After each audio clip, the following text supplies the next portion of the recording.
That's really well played by the backline and really creative use. I strongly doubt that that was planned, but that's a really cool way to take advantage of Torb Ultimate. Hey team, we've made it to the grand finals of the Midseason Madness tournament. With this win, the LA Gladiators have cemented themselves as the strongest team in the league, at least for now. But how did they manage to turn things around after losing to the Shock previously in the tournament? Check out my analysis and let me know what you think, and of course, if you enjoy this kind of content, it would really help me out if you sub to the channel and like the video. And while you're at it, check out the Questline Esports channel as well, where myself and the Questline team are making even more Overwatch content. Link in the description. And with that out of the way, let's head on to the finals. Alright, so yeah, today, obviously, we'll be taking a look at the grand finals of the Midseason Madness tournament in the Overwatch League 2020-2022 season of the LA Gladiators taking on the San Fransisco Shock. Shock coming in from winner's side, who knocked Gladiators into losers previously, but now Gladiators here to run it back against the Shock. I analyzed a couple matches before this one, the Glads Shock game previously and the Atlanta Glads game, or not, the Atlanta-Philly game. Glads ended up beating Atlanta after Atlanta took down Philly, which was not surprising. Glads just looks like such a better team. I was going to analyze that game too, but this one's more interesting, I think. So let's just jump right into this one. So Glads coming in off a win against Atlanta on the loser side, going up against Shock, who previously beat Gladiators and sent them to losers. So in theory, Shock should be the favorites to win the series. They are who I predicted to win this series, but if you watched the finals, if you caught the game, or even just saw the scoreline, or had the Overwatch League email and spoil you in your inbox, you know that the Gladiators actually end up winning this out. And the ending of the final map, dude, oh, I can't wait till we get there. I can't wait. But today, we're going to look at exactly what happened, why exactly Shock couldn't repeat their performance that they pulled up against the Gladiators before, and maybe we'll get some insight into what Gladiators managed to change or managed to show up better with today in this match. So we're going to jump right into the games. First pick, I believe, goes to the Shock. That's like their winner's side advantage. So they pick this map, they pick Ilios, and then map picks will be on the losers. So we'll analyze map picks a little bit as well. Koth map analysis is just basically like what comps do you want to run and which, at least 2 out of 3, ideally 3 out of 3. On which Koth points can you run those comps kind of thing. I don't think there's many limitations between either of these teams. We're seeing Ilios, which is, I think, turn this down a little bit, which is, I think, where Shock took Gladiators previously and won as well, if I'm remembering correctly. Because I remember Ilios well having Wrecking Ball here and then seeing Reiner's Winston play up against it, and Sam Echo too. So I'd be very surprised. I watched this live, but I don't remember everything. Yeah, Mikey's going on to the Winston here. I'm surprised he's not on the Wrecking Ball, but because they're rolling out on a Brig here, Winston pairs very well with those. And a Lucio on Gladiator's side. This is, of course, the funny Boop Lucio map, so not surprised to see that from Funny Astro. As I mentioned before, so there's some notable differences in these compositions. Or not that hero, this hero. So the Lucio versus the Brig and the Genji versus the Echo. Both of these picks on Gladiator's side tell me that they want to go more all in, just like we talked about before. And both of these picks tell me that they want to play for a longer engage, play for more neutral. Brig is really good at shutting down engages, at least on a single member, maybe on multiple members, when they are going for that all in, whether that's booping Reiner away, denying Patafan damage, denying angle for Kevster, whatever it is, Brig's pretty good at that. And Echo's got a lot more range damage than someone like Genji. Still has a decent all-in potential if she can get the sticky bombs and focusing beam off, of course, but gets a lot more when she's not doing anything compared to when Genji's like trying to wall climb around the map, get close and close the distance.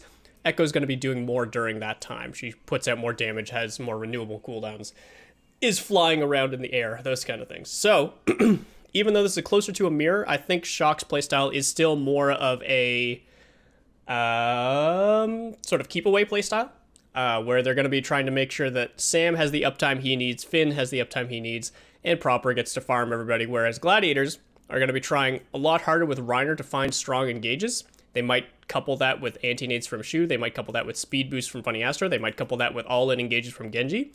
But because these compositions are so closely matched, I think it should be...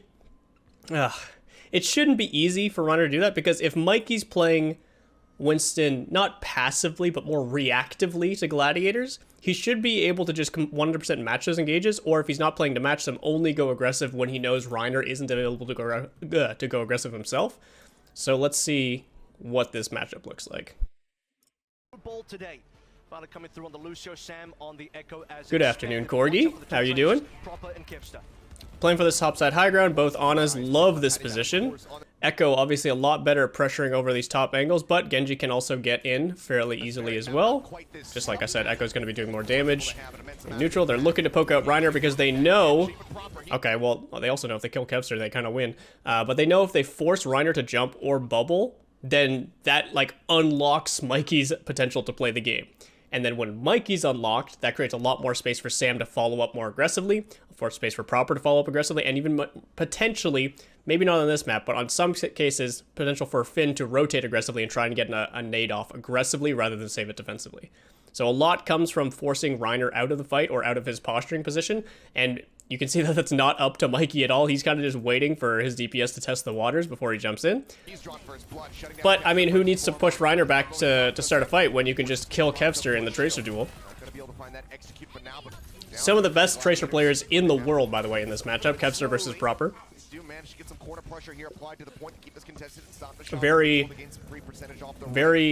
I'd feel very comfortable labeling these two the two best Tracer players in the world. So they flip them, they kept the point, which is extremely strong for Shock's composition. Again, they want these fights to last longer.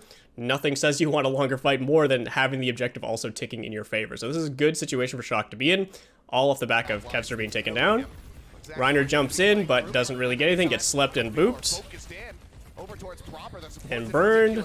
Yeah, Gladiators falling apart left, right, and center. Sad that Rain lost to Glads, but happy they did. Hey, at least they can say they lost to the grand final winners, right? That's always not the worst. That's like the little silver lining.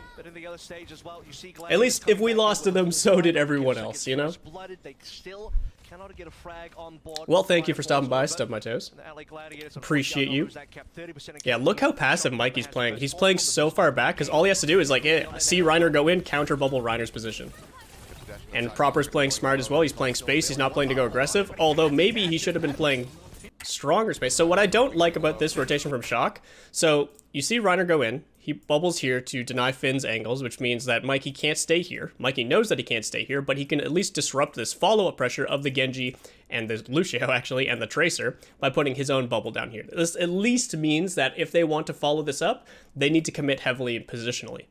And unfortunately, I think Shock actually have a bad read on this pressure, because looking at this situation, this looks like this is now, so like this is, what's I'm trying to think of a fun analogy for this one.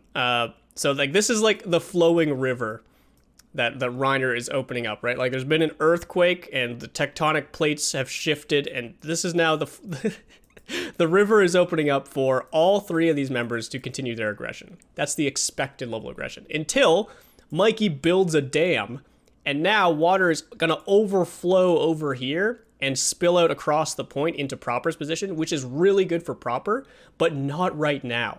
And I think Proper's getting aggressive too early, and it's forcing him to miss the actual opportunity of when this water is spilling over here to be the one mopping it up, essentially. So he's trying to get aggressive right now with Mikey. He's actually not getting like hyper aggressive, but he's getting forced out way too soon. Like only Kevster is here. If instead Proper backed up this way and played like inside windmill, and that bottoms his team time for Finn and Violet to rotate this way. I have no idea where Sam is. Sam can be in the skybox. At this point, it's not hugely important.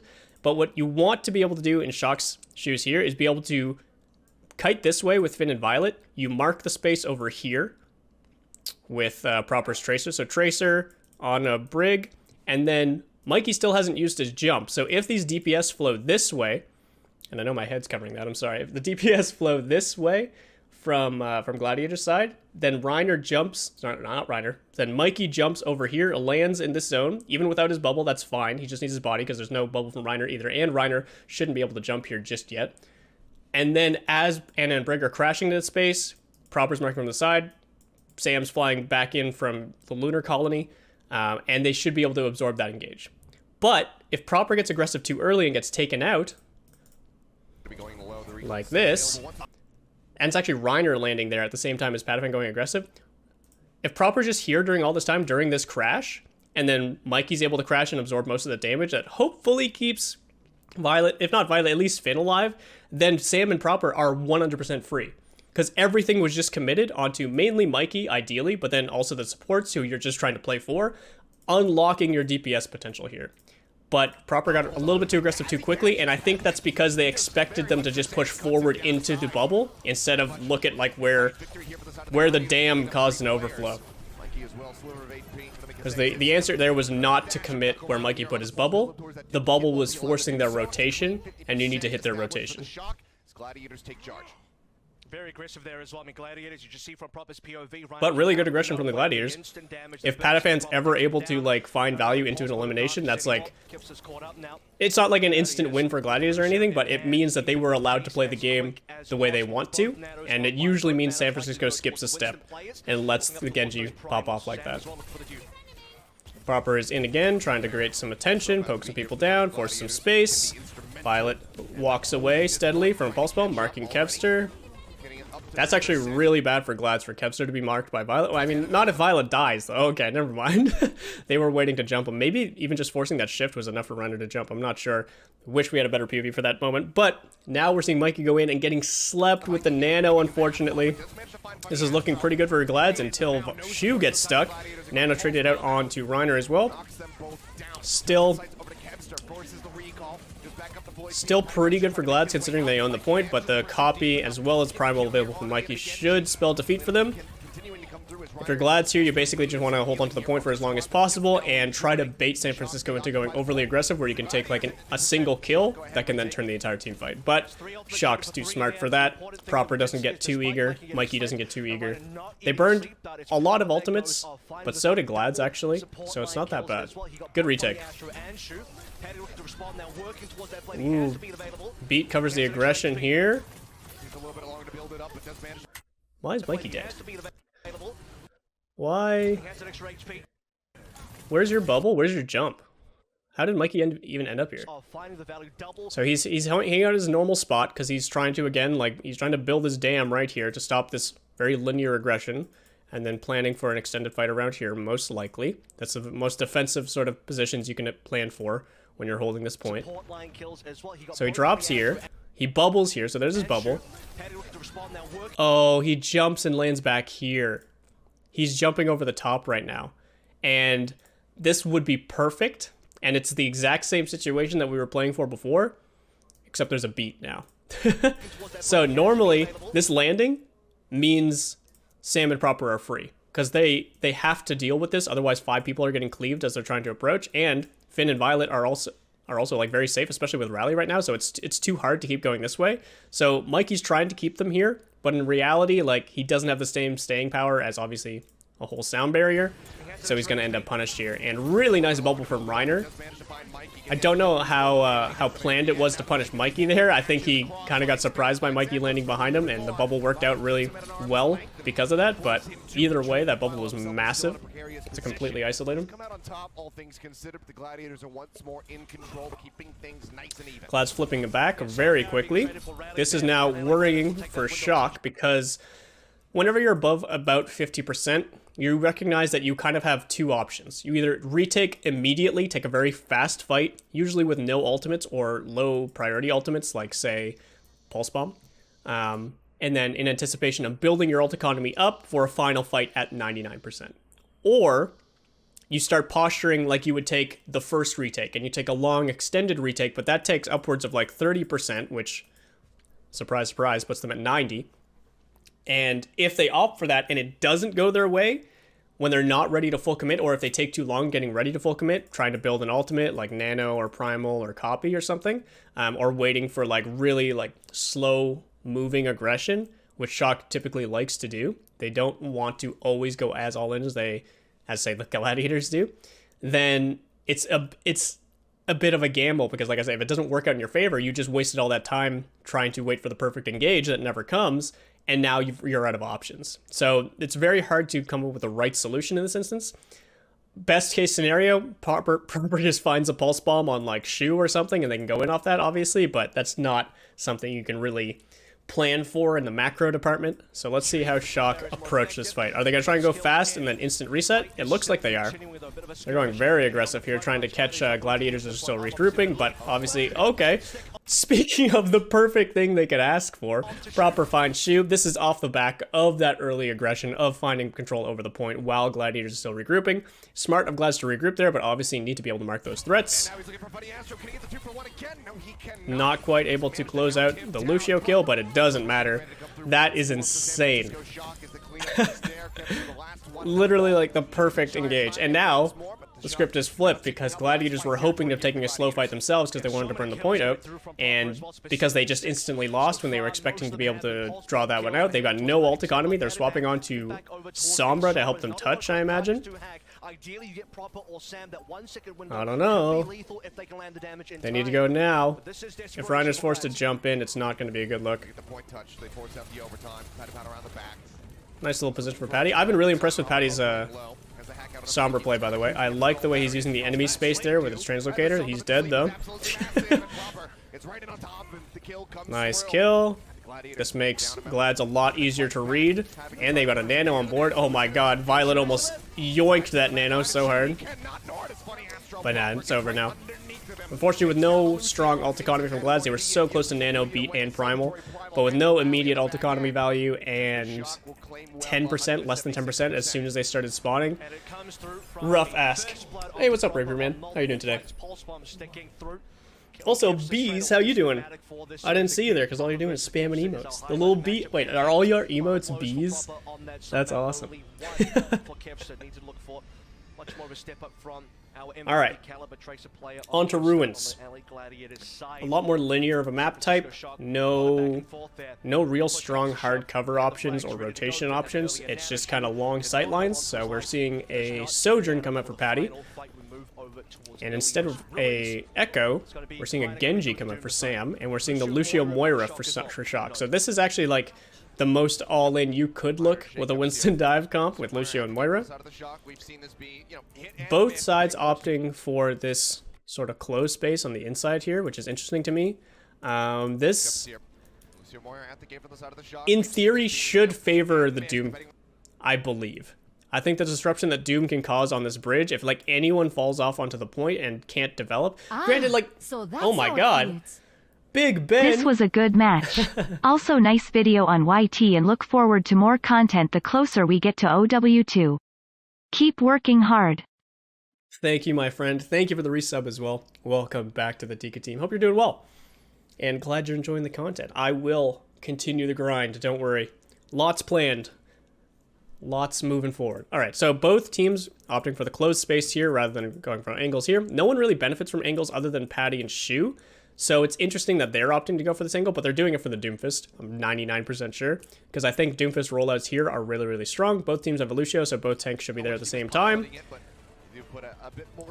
Oh, okay. They're actually not going for the rollout here. So maybe because they recognize the Lucio Moira, they recognize there's no like instant target, because if they did see like on a Brig maybe, then I think Kevster would be rolling out this way and Doom would be trying to hold this space. But because they came on a Lucio Moira, they recognize they're there just as fast as them. They can't go as fast as they would like to with the Doomfist. Oh, Proper! Almost gets his head punched off, but Shu's going to take it instead. Really good disruption and punching from the Doomfist, but I don't think it's going to be enough after losing your honor that quickly.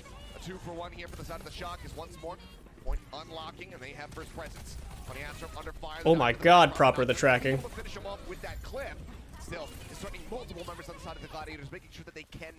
We've gotten to the point of like mechanical ability in Overwatch where like there's not many instances where I have a chance to be like gushing over player mechanics, but in addition to that like insane, man, I think I'm getting bug bites. It's summer, I guess. In addition to this tracking being absolutely godlike on proper. Look how smooth his movement from his blink movement is too. He's dancing around 1 and 2 blinks this entire time. He's about to get his third here before he commits. He knows, like, right as his third comes up, he's committing, and he knows he's got 3 blinks here because he instantly repositions with a double blink. Goes in, and then double blinks around. Like, after again, like, look at his tracking on the Lucio, too. Like, that kind of stuff is crazy. And just instantly getting all around natural cover, like, through a choke, around a corner, around a second corner, around another choke. Like, I don't know, man. It's really nice to see. Still, it's threatening multiple members on the side of the Gladiators, making sure that they cannot rest easy. And a much cleaner cap this time coming through with Shock. You don't have the same delay from Gladiators to slow things down.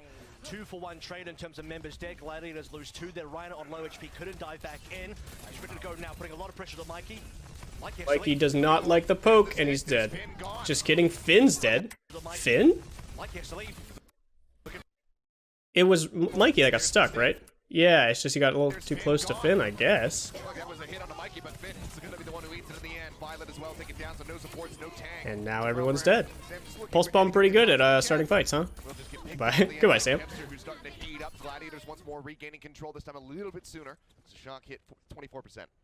And that's what you want to see out of Glads when you go up against. Really good retake from Glads, really fast. Obviously, well opened by Kevster. Lots of potential for one-shot openings here with either Kevster's Tracer or Patafen's Railgun. So up to Shock to deny that before it happens.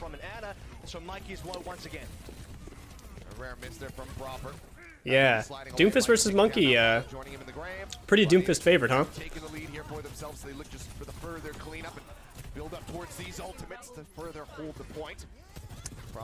Shock kind of just instantly fell apart there. I don't like the way Mikey just jumped across the point. Obviously, there's no like flank routes for proper to set up to like collapse onto that, but like he didn't really jump any targets, and then he just got collapsed on by Doom and I mean pretty much just Doom and got melted. Coalescence coming in from Violet. Yep, Pete gets dropped out of it, however, still focus fire through that shielding. They managed to find the kill. Funny Astro as well. Dangerous. Funny Astro never dies, but Mikey's cleaning up. Kevster will equalize, but I don't know if that's going to be enough, even with taking out Finn's Lucio. Finn Lucio, by the way. Yeah, he should be fine. 67% is a nice progress, though. Glads are 1 fight away from potentially winning if they flip it. 2-2 trade that you saw in that last fight, but Gladiators lose their support, so Rhino can't stay in. Grabs to make a health back on the side. Golden Sea, what's up? But they cannot hold on to the points, so importantly, Glads now stop that 67% proper. Second pulse bomb miss, a little bit unfortunate there, but Shock have more to play through. Here comes the blade. The blade's coming through for Sam. Nice boop away. There's a lot of damage, though. Oh, and Shoe's down, and Reiner's down. Sometimes ultimates will just win the fight for you when they've got no responses on the enemy side, but coming with overclock and pulse bomb and probably a nano and then a doom ult after nano should be more than enough to win this fight, and then Funny Astro should have the beat to hold it against San's retake, San Francisco's retake. Oh, they're going aggressive with Finn's beat, though. I think they know. So the reason you would do an aggressive beat like this, so there's a couple things to keep in mind. So when you own the point, when all this side of the map is yours as the Shock, then you have such an inherent positional advantage. It doesn't really make sense to risk your position to go aggressive from such an already hard-fought advantage. You own the point, you own 90% of the map, they're forced to walk into the space. That makes them more predictable, makes them more diveable at choke points at specific areas of the map where they're going to have to approach because they need to touch the point if they want to not lose. So why would Shock go aggressive like this when they have ultimate economy disadvantage? And the answer is really simple. It's that what Glads are doing right now in their comms, in their heads, is like they're planning ult economy for their retake. And if they spend too much time doing that, if they take too much time and too much attention to do that, they're not going to be marking space. They're not going to be ready to react as quickly as unified against all-in level aggression like this from the Shock. It's really just like subverting their expectations. Like, okay, it's your guys' turn. You guys get to choose how you attack, what ult you want to use. Oh, just kidding. We're sound burying and running it into your spawn door. Digital SRC, what's up? We are just taking a look at the finals here. So, obviously, This doesn't work if you don't get the kills. Oh my god, Sam with the reflected to Shu. Oh, and Patty just barely lives there. But yeah, going even equal in a situation like this. The good news is, you can still kite back to the point. But yeah, that's not what you want to see. Glad's only forced to use the overclock, charged all of their ultimates in exchange for Coalescence for Violet, and not really enough kill pressure. Didn't land the way they wanted it to, but I understand the macro aspect of it, and that is a very shock thing of them to do, just not what a normal team would do, not what you're expecting them to do. So nice attempt, but the execution wasn't quite there, and a lot of that I think is due to the linear nature of the map. It's very easy to just back out in one direction, because you're not worried about people surrounding you or getting behind you. Unless I guess the enemy has a Sombra or something. Ooh, Patty with the nano. Sojourn pretty good with the nano. Ooh, Proper getting slept. And yeah, everyone on Glads are just popping off right now. But this mainly came down to ult economy. They made a gamble with the Lucio beat, and it did not pay off. It looked like when they went all in too, they were a little bit disconnected.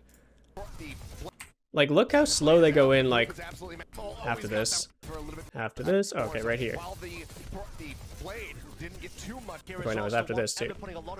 So here they're all together. They're all ready to go in. Most of them have movement abilities, too, so they can go in. But, like, now they're beating. Like, look where everyone is. Proper's here. Mikey's in first, so of course. Sam... Less than 3. Here. I'm not sure. Let's see, where's Sam? Okay, that's Finn. There's Lucio, Violet, Sam, and Mikey. They're not on a target. It's like they need to be on the same target right now. Even if that target's just Reiner, like if... I think what you could do in this instance is like you turn on Reiner, have him only punch Mikey in, which is fine, because main thing that does is keep Reiner in place, even if Mikey gets booped around. Mikey doesn't care about getting booped around. And then all this focus onto Reiner, and then your movement cooldowns can be used to chase Reiner's shift. Even if they're not your ideal target, and Patavan is, like, all they do is back up in a straight line, which they're allowed to do, like I said, because the map is straight line. And it's just so hard for them to sync up on a target. And now it's too late. Now the beat's already gone. Now they're in behind enemy lines. So, yeah. Again, I like the idea from Shock. But, then with all these ultimates available, Glad's just gonna close it out. So, well played by Glads. Good reaction, even though they shouldn't have been able to react at that point. Wait, Coach Kobe! Thank you for the resub. 7 months. My god, how has it been 7 months already? Welcome back to the Tika team. Thank you, friend, for the support. A major sleep dart onto Proper that shuts him down. The ZZ's coming through. He knows what kind of damage he did in that final fight. 4 ultimates as well, though. The LA Gladiators holding strong when the Coalescences come on through. That is one of the key strengths for the Shock running a Lucio Mori composition. You have to play around the Coalescences. That's got like the weirdest bug bites on my arm right now. Though, Shu and Funny Asher have their supports available. Funny Asher responds with a sound barrier. Shu pops it. All right. Next map here, Mikey is finally on the Wrecking Ball. This is what Shock have been running everywhere before this match. Not everywhere, but in a lot of places. So, again, I think compositionally, this comp is just straight up favored. I think they do more in neutral with these 3 heroes than these 3 heroes. Although, Sojourn's pretty good in neutral too, if she can charge the railgun. I think it should be very hard for her to charge the railgun against these targets, if Shock play well. And yeah, again, it kind of comes down to a bit more neutral pressure versus all-in pressure, and coming down to how Glads can work around Reiner's shield, and Finn and Sam's positions, basically. Well, it won't be too fun in hindsight if the Shock end up losing. So this is like what Mikey was doing on the Winston, which I think is good. On Wrecking Ball, I think I'd rather see him like literally like just trying to set up immediately. I know why he's not doing that, because this isn't a ranked game, and he doesn't want to get farmed by Sojourn and Tracer if he tries to go too deep. But I think, like, even if you do get farmed doing that, that's just, like, free space for Sam to take here, for Finn, Violet to play here, for maybe even Violet to rotate to point once it unlocks, as long as Mikey doesn't die or charge too many railgun shots for Patty. Map now. Not to say that Finn was fun in the grand finals. That they would have lost that. But, yeah, we do a little bit of funning. I think what you want to do here, if you're Mikey, is position in a way that threatens, that forces Reiner's hand either earlier than he'd want to. Oh my god. Sam the sniper. Oh, don't get too crazy though. plays off his teammates' damage quite nicely. Okay, not bad. That's a really good start to that fight. Shots connect. Funny Astro making his way up top, stays elusive, avoiding. And yeah, that's the cap over for Shock. Reiner, he is out in the middle of nowhere, ends up falling. It will be a trade on the tanks, however, with Mikey getting taken down. Oh, Sam, you're out on your own. Boomerang a little bit too much here for Sam. He was occupying this space for 5 millennia. He's getting good value, but then as soon as he doesn't get this kill on Funny Astro, with this shift in particular, I think he needs to be above point. Above or inside point to help round out with his team. So this composition operates very independently. I've talked about this a bunch. So it's good that Sam's here at the start of the fight to create chaos to find value, but then when they have control of the point, when they've started finding trades and things like this, this is where you need the reaction to be able to respond to threatening members. And like, I know this is just Funny Astro at the moment, but you need this shift to survive these members. And you need to know it's not just Funny Astro threatening you over here because you've been behind enemy lines for 5 millennia, like I said, since the dawn of time. So good up until this point to create the pressure and force the reaction and attention onto yourself, but you need shift available to be able to respond to that pressure. And my mic's blocking the shift icon, I'm sorry. You need your shift available to be able to respond to that. The fact that you used it to continue your aggression here, Sam, means that you've got no options for dealing with this. And of course, because this team comp operates independently, no one's ready to help you. What they're trying to do is they're trying to capitalize on someone like Shu for putting attention on you. And the way you carry yourself and your team through that moment is just by living. So unfortunate shift usage there. Got a little bit greedy, I think, and will go down. And that might spell defeat, or at least not defeat, point flip for Gladiators. Ooh, proper out for blood. That was a nice kill. Mikey here to stall a little bit. If Mikey stalls long enough, this is actually a really good position to be in. Now it's a really good position to be in. Okay. Alright, yeah, sometimes Shock just kill you. That'll do it too. Funny Astro got away with 1 HP so many times. He is an absolute maniac on the Lucio for sure. Catch up on lost kills that he had. Again, Reiner half HP that gives to Sam, only 6% to copy because he went down there. I think if he had lived there, even if he did like significantly less damage to Funny Astro in that moment, if he lives there, I think he'd be at like 80, 90 just from being there for the extended fight, but that's okay. Everyone's just getting run down. You can't just commit onto point like that for no reason if you're Glads. I don't know what they're doing. Maybe they were just committing because they lost advantage too early. That looked kind of lazy. Sojourn, 75% for Patty with Nano available. I can see them nanoing Reiner in onto Finn to maybe try and force trance and force positioning and then set up for Patty on the high ground.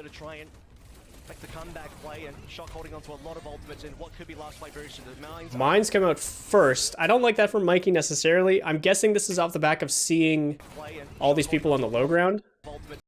So we see the Sojourn here who got slammed. Where's Shu is the biggest question. There's Shu inside too. So this is to deny this, again, similar to like a monkey bubble, obviously more damaging than a monkey bubble, to deny this angle. The problem is from Shu's position and from Patty's position, they have like other options, and most importantly, they have this option for even Kepler's Tracer here. So this does stop like any immediate aggression. Actually, it doesn't because they're just nanoing Reiner in. And yeah, it's just way too easy to get around those mines. And when you're going proactively first here as Mikey with the mines, it needs to be for one of these two people.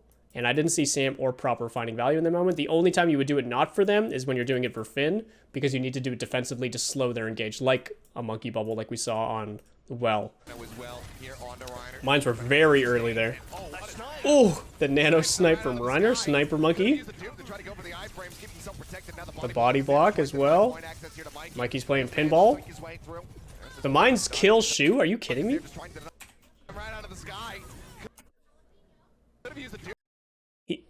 I'm pretty sure Shu's right here. I'm pretty sure he's about to walk into a mine. Reiner even jumps back to him, and he's rounding the corner to go heal Reiner, and he walks into a mine. And that forces beat. I think if Anna was alive there, they don't beat. Patty goes down as well. Flip happened for Glads at least. Sam goes down. How do Shock lose this? Shock look to retake. And back over onto the point. Really good ultimate economy right now for Shock. Have to keep this one contested. The dash forward, they're looking for the supports. Pulse bomb gonna be lobbed in this time. No stick for proper. They're just. Why are they taking this fight so extended? One, why is proper on point?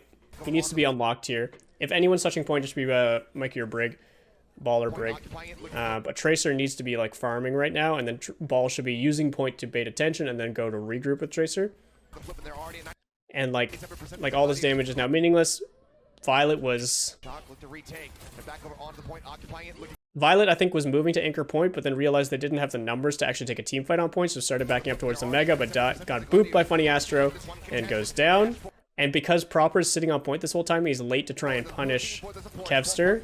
And then he misses the pulse bomb while Mikey's rolling away. I don't know. Shock were in a really good position prior to that. With copy, with trance available. They had already the point flipped over towards the Gladiators. That's why we're on 30% now. Finn holding on to Transcend. The cool thing about melee blinking digital is that you can melee before blinking because the hitbox lingers with your melee. Kind of like how you can like melee and turn your camera and hit like a wider degree. You can do the same thing with blinks. If those have been burned, only a single blink though. Have a real chance of coming back now. More than one blink takes too long. But they need to really play this out. Yeah, I was gonna say with their ult A Lucio copy. Is this intentional? Really play this out. A real chance of coming back now. Sam, is this like a panic? He might have gone down to Patty Railgun if that's what he was afraid of. But then why not just like copy Sojourn and then like build Railgun with just your E? Maybe was looking for the Ana and accidentally got the Lucio. Patty goes down though. That's like the biggest kill they could have found. Other than Ana. Violet traded out. That's still really good. And the beat is there, but they're already transing, so it doesn't really matter.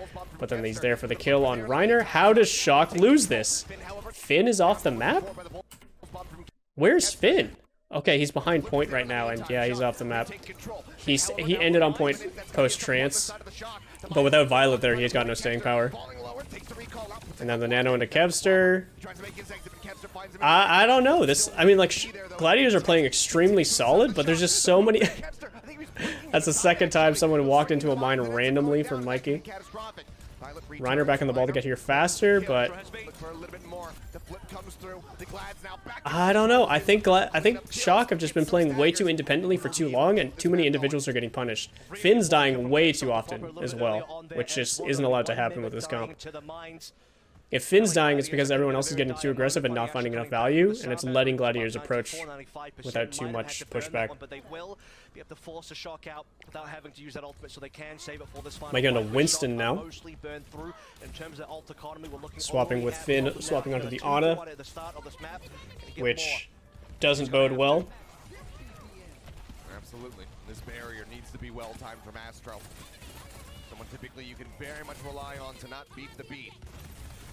Reiner consistently getting whittled away at. Look at poking from Proper to force Reiner off point here, force more attention onto him on point. This is Tracer in the Overwatch League 1-on-1. Like, he's not doing anything, he's not finding kills, he's not farming, but like, he's forced them off the point, he's forced them to make a move proactively rather than reactively, because if they go onto him, it's just a feed, because he's Tracer and he never dies. If they leave the point without contesting him, they flip the point. And if they just give up space, then everyone else approaches. So it forces them into an aggressive move here, or else they risk just losing to attrition. Otherwise, they need to commit Kevster into dueling Proper out, which again would clear up a little bit of space for Finn and Violet to approach. But they are committing over here, and they're killing Mikey! How does Mikey die? Mikey just jumped. I think he just either hit this wall. Yeah, he must have hit the wall because Lucio's over here. He didn't boop him. Look at his like hitbox here. It's so hard to see because the camera's flying around. But you can see him here. He jumps and he just does not get nearly far enough. He was over here. I think he bonked into this wall and fell like right here. And then he goes down to the anti-nade. If he lands here, even just on top of Violet or a little bit behind him, then Finn's right there with the nade to heal him up. And that probably gets him like close to like 60-70 to nano. But then yeah, like the beat means all-in aggression from Gladiators. Gladiators look so much more decisive in their all-in engages than Shock does. And it almost reminds me of like Dallas Fuel versus As the Gladiators, however, Most teams. But it reminds me of last season Dallas versus Shanghai, where like Shanghai, except like opposite results are happening, where Gladiators are now the fuel where they're ready to go all in and they make the all in work. But Shock are trying to be Shanghai, where they just never let an engage happen and they just mark individuals and mark space really effectively and bounce off that pressure, except they're not bouncing off the pressure. Mikey's jumping into walls, Finn's dying on cooldown, and things like that are happening. And they're not able to realize the extended team fight that they're used to playing for because Glads are too quick on the draw. Reiner in-game leader, I would have to assume. It's very standard for your tank, especially a tank like a Winston or a Doomfist now, to be the primary shot caller for tempo engages at least. So the way to decide in-game leader, by the way, for most teams, obviously it depends on the personalities of your players, but typically the person who's calling the engages is the person whose personal resources are most involved in the fight. So a tank like Zarya, less involved. A tank like Winston, very involved, right? When you're hitting shift, it means the team should be going. When you're hitting E or shift on Zarya, it's because someone else has already made that decision. In this case, probably Pataphan. Patapan? I'm just going to keep calling him Patty because I forget how he likes it pronounced. So here, we're probably expecting more shot calling off Patapan and maybe even like the support lineup from the positions they're able to take that dictate whether or not Reiner can move forward. It's not Reiner deciding, okay, I go in now so team follows me. It's Reiner saying like, okay, is my team in position? If yes, then I can go forward. Versus Kaluj, I mean, that step is still true, but the moment he hits shift, everyone needs to know that because that's what people should be playing off of. That's what Proper, Sam, even Finn and Violet are going to be playing off of, is the commitment and the timing and the space that those resources are used in. Notice this, Reiner should be going back towards either Doom or Winston. Would explain decisive engagements? Absolutely. Yeah, we'll see how they try to hide this one. Obviously, they can expect that Kepster is going to be going for a pop shot, so just want to stay out of those widows. There's typically like 3 things you need to know whenever you're finding an engage, by the way, just to jump more into communication a little bit. So this is true of like tanks like Zarya, tanks like Winston, or any member in the team too. You're looking for, how do I want to word this? You're looking for a location or a target. You're looking for timing. And you're looking, I'm just going to put expectation. What level of impact are you hitting? So is this like a soft dive, a hard dive, yada, yada, yada. So location target, obvious, gets everyone on the same page. If you don't have a direct target in mind, a location is good because a location indicates clear development. We're at the stage of understanding of the game, and especially these known maps now, where you can call like a dive here and understand that it will probably evolve in specific directions depending on the context of the map. And that information usually doesn't need to be communicated in game. That's something that should be understood between players outside of game. So for example, if you're diving here, it doesn't mean that everyone looks here and dives here, but maybe it means someone like Patty can rotate this way, expecting the fight to develop this way and hit them after the dive kind of thing, kind of catch them on the draw. Next, timing, obviously, whether that's cooldown commitment, whether that's on syncing up availability, when your dash is up, while your bubble's up, while your nade is up, those things. That's an ongoing communication. But then the commitment or the expectation level, that's typically on who's the one committing. So when Kaluj says he's going in on Winston and he's saying like, I'm diving here now, he should also include some level of expectation. Like, it's one thing to say like, I'm diving the Ana on point. It's another thing to say like, I'm pushing the Ana back on point and then we collapse somewhere else. I mean, that's probably a little bit too wordy, but usually teams will have some sort of like lingo for those differences, whether it's a soft dive or a hard dive, whether that's just a push for space or a push for a kill, things like that is also part of the dive information. And no one needs to know that more than the person who's invested the most personal resources into the engage, which typically makes them the in-game leader to call that decision, call that moment.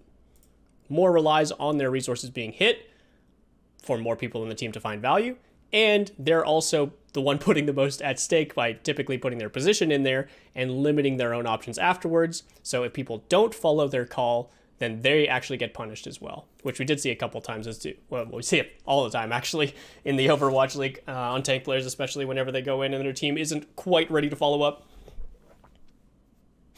But yeah, anyway, let's take a look at Eichenwald. Is Reiner actually going to play Zarya? No, not with Sojourn. Oh, unless Kepster goes Genji here. So this is likely, so I'm guessing Glad's had this stratted out because last time we saw Shock on Eichenwald, this is Shock's map pick, by the way. It was also Shock's map pick against them previously, I believe, and they ran the D.Va. So when Reiner comes out on Zarya, it's a very good counter to D.Va, but now Shock's playing a more standard dive defense with double flex support, Sojourn, Genji. So still good all-in potential, but also a lot of neutral pressure, and they're allowed to get away with this. You don't have one of like the Band-Aid heroes like a Brig or a Lucio because of the amount of space required to close the distance on these members. You need to not only break a choke, but round one of two corners, and then close meaningful distance. This is even harder if they're like on high grounds or inside buildings or like around and able to mix up their positions and things like that. But there's a lot of time and space and attention garnered and advantages potentially garnered for the Shock before Gladiators can even think about killing one of these two members. So they can get greedy and pick some more aggressive support lineups. On attack, you can kind of always do this as long as the map is not crazy open, because on attack, you get to choose when you go in. It's not like a matter of, here my supports are always going to be committed if they want to be relevant. It's, my supports can wait and spawn if they want to, and then by the time we're pushing in, by the time Reiner's taking attention, Patty or Kevster's taking attention, then they start peeking around corners, but not before. Not until they know and they recognize and they mark their threats. Coming out the gate. Support's going to be matched here with that Zen on it. They swapped the Reiner onto the Doomfist because Kalush is not on D.Va. Textbook definition of a soft dive, by the way. So I'm guessing what the comm here is I'm going to bait attention on point and then collapse on Zen. Because if they know Doom's committing on point, that means Proper doesn't have to worry about Doom and he can try to go ham on Zen. The problem is, Proper's a smart player, and he's not just going to go all in the first chance he gets.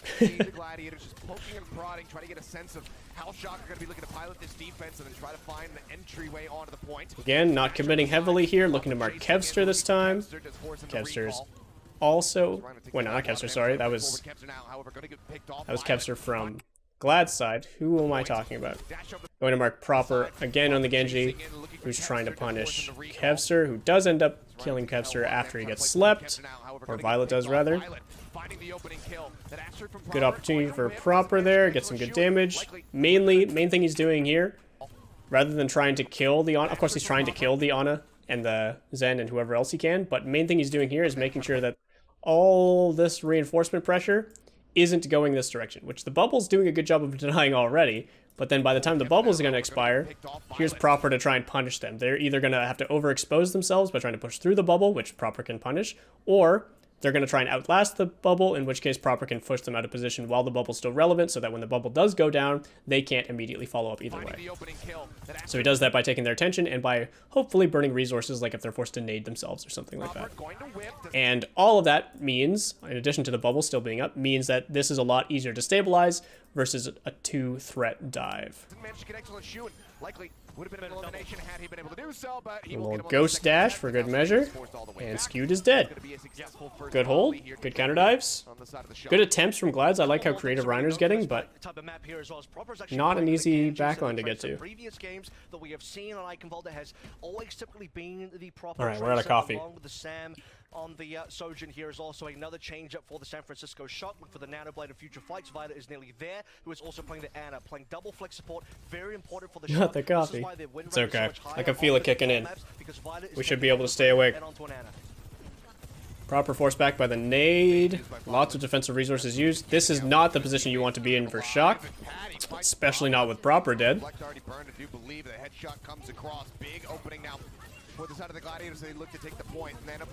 This is just small, like slow snowballing rolling pressure from Glads, respecting the Nano and Kalush, but Shu, not enough so, goes down. And they haven't even gotten a tick yet. Oh, but they might after that. Where? So I think, let's see here. This is good aggression, but it does, like, it only gets Shu. And because of the spawn advantage for the attackers here, and because Glads are also playing a fast-paced composition, it's a lot harder for Kalush to keep up with this situation than, say, a Wrecking Ball or even a Doomfist, because he's got the one movement cooldown that's still 2 seconds away. So even though they trade out Shu's life here, Reiner and Kevster and even Patty know that this is an aggressive window because Winston is on a leash. He's got his muzzle on as soon as he doesn't have his jump and his bubble, so he's a lot easier to get around.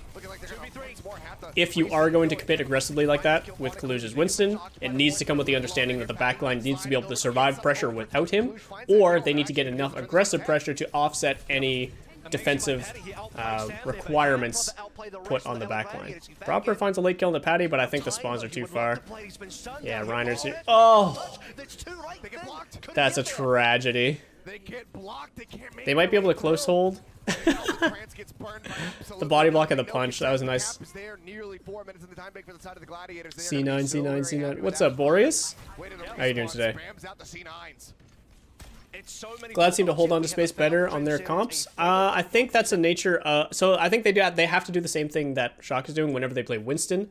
But I agree on Doomfist. They look like they're really strong at holding space, and I think that's because of how like strong Reiner's mix-up game is on Doomfist. Like we saw him a couple times like commit and then instantly back out. We saw him times commit, hold space, and then back out onto a secondary threat like Proper. And then of course we've seen him commit and double down.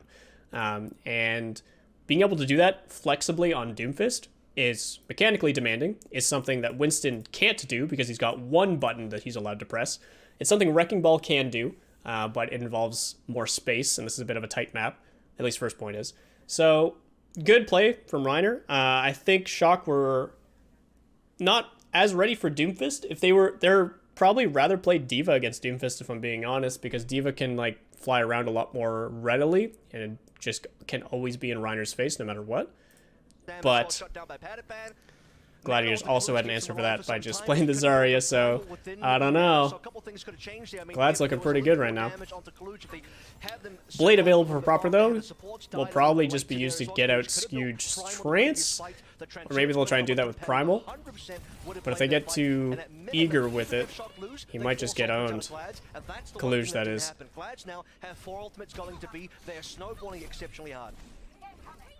Kevster trying to harass, but now with a recall burned, the collapse. This kind of posturing from Kevster is good if the payload's like under the bridge already and you're looking to eventually collapse on this side. If you're looking to eventually collapse on this side, it's very difficult to do that from this side of the bridge. If he's approaching from this angle and there's people holding here, it's easier to do because then you can just use this space. But when you're approaching people on this angle, like these are the people that you're trying to get to, and this is the angle you're taking, it's very hard to get out of this situation because you have to go through the entire castle, which is usually going to be contested because they don't want to let the rest of Gladiators just walk through castle either. But yeah, good on Proper to force that recall as quickly as he did, and then yeah, Sam's right there inside the castle to clean him up. I think if Kevster just, if he's forced to recall there, I think he just shouldn't have gone aggressive in the first place. If there was enough people to threaten his recall and his life after it, then he shouldn't have been there unless the payload was progressed past this point, and unless someone like Patty was relevant on a better, stronger, more aggressive angle, or his entire team was looking to eventually develop past the bridge. To get that punish, Proper continuing to. They have Kevster like scouting info before they move up, absolutely, but that means that he should be able to survive anytime he's forced to recall if he's going primarily for scouting information. He was looking to commit there. I mean, we're expecting a little bit more distance considering, you know, how aggressively they were able to snowball that one. Again, 4 ultimates. Nano a little bit better served. On a lot more jobs fall on DPS now that there's not just a permanent D.Va player on both sides. That includes scouting and pre-fight planning, marking space, yada yada. Nano onto Reiner, jumps in onto a sleep dart. Finn still has his feet though, so he'll just kick him away. There's the blade to force the trance. That's absolutely fine if you're Proper. Just live. That's all you got to do. And now they've got Winston ults. Finn finds a pick, but gets traded out. Everyone, I mean, Shock's just losing when they shouldn't be. It feels like how. So Skewed dies. That's from a nice shot from Finn. But like, how are you going in with Primal here and losing? So here's Kevster. Proper Sam. Where is your Zen? Where's Finn? Finn's dying to Patty?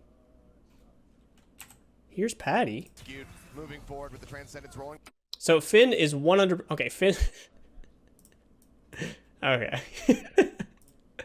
So Finn is 100% planning on building his trance. So that's why he's so aggressive. I didn't even see him here because this is the last place I was expecting him to be. I thought he'd be back here dying to the Tracer, which would be more expected, but still not good.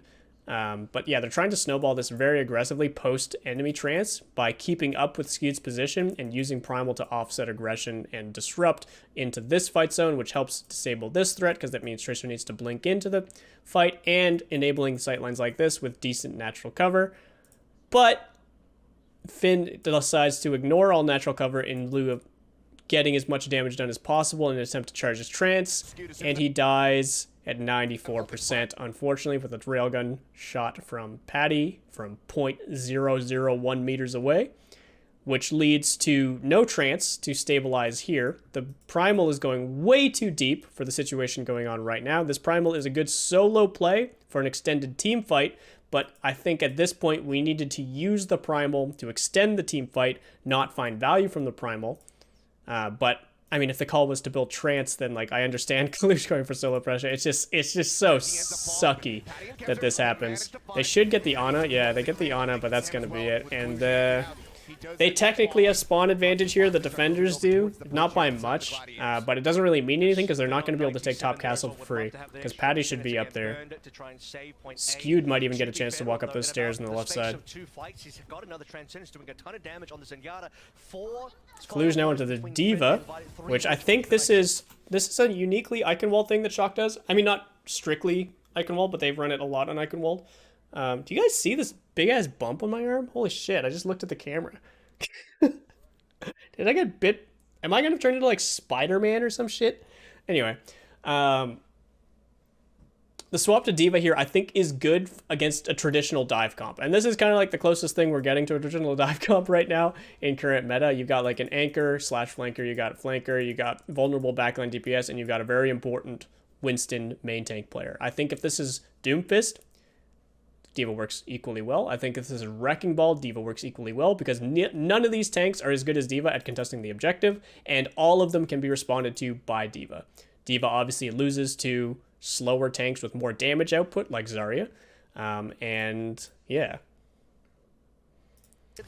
Yeah, I should probably get checked. I'm assuming it's just like a bite and it's going to go away by the end of the day, but because it wasn't there this morning. It's weird. Give it up. Goes here now to the edge of the bridge, Patty. Taking a bit of damage as there's a fight happening over onto the ramparts, and Kevster manages to win it. Sam goes down? Where's Sam? Sam's over here? Where's Sam? Happening over onto the ramparts, and because the Tracer's over there. There's Sam. Now to the edge of the bridge, Patty. Like if you're going here as Sam, shouldn't everyone be going over here? But they're worried about touching here, which I think if Violet stays this corner, Finn goes this way, and you 2v1 the Tracer out. Oh, but no, Finn stays here because he's got Trance. Violet goes this way, has Lamp for Sam on the flank. That's the answer. And then Kalush plays point. If Reiner jumps there, Kalush matches while Kevster and Proper duel it out on point, and then if needed, Sam can collapse on point as well. I think that's the play. But Sam's here alone, trying to duel the Tracer with probably no railgun charge to threaten the one-shot melee onto Kevster. Kalush was getting a health pack, so was not there to instantly match Reiner during the high ground, but he's there now. The Trance as well. They don't kill Reiner during that. That's... I think if they kill Reiner here, they're A-okay. But like, they need to... I really think Kalush should be chasing Reiner right there, especially if they're going to commit Trance. Like, Trance is there to touch. If Kalush commits onto Reiner right now and kills him, I think they stabilize here, no problem.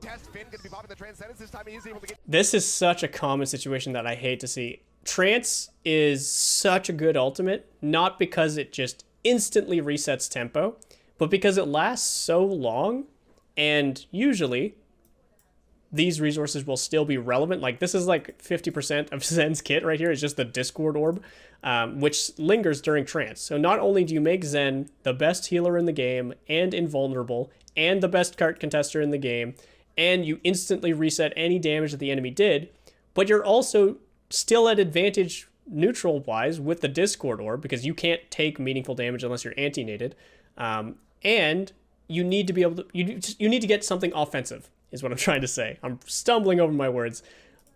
But, like, you can't just stabilize on point here. silent. Taken down, had already used the immortality field. Yeah, Kaluj needed to go all in on Reiner there. Even if he gets slept by the Ana or something, like that's something you need to attempt in those situations, because otherwise you're just stalling the inevitable. And stalling the inevitable is fine, usually when you have spawn advantage this close. But that's a notoriously hard choke to get out of on both sides, and with no other ultimate pressure, you needed to make something happen during the trance. Anti-nailed or shield blocked with the later, very situational. Yeah, ladder, I got you. Keeping the D.Va on third point here.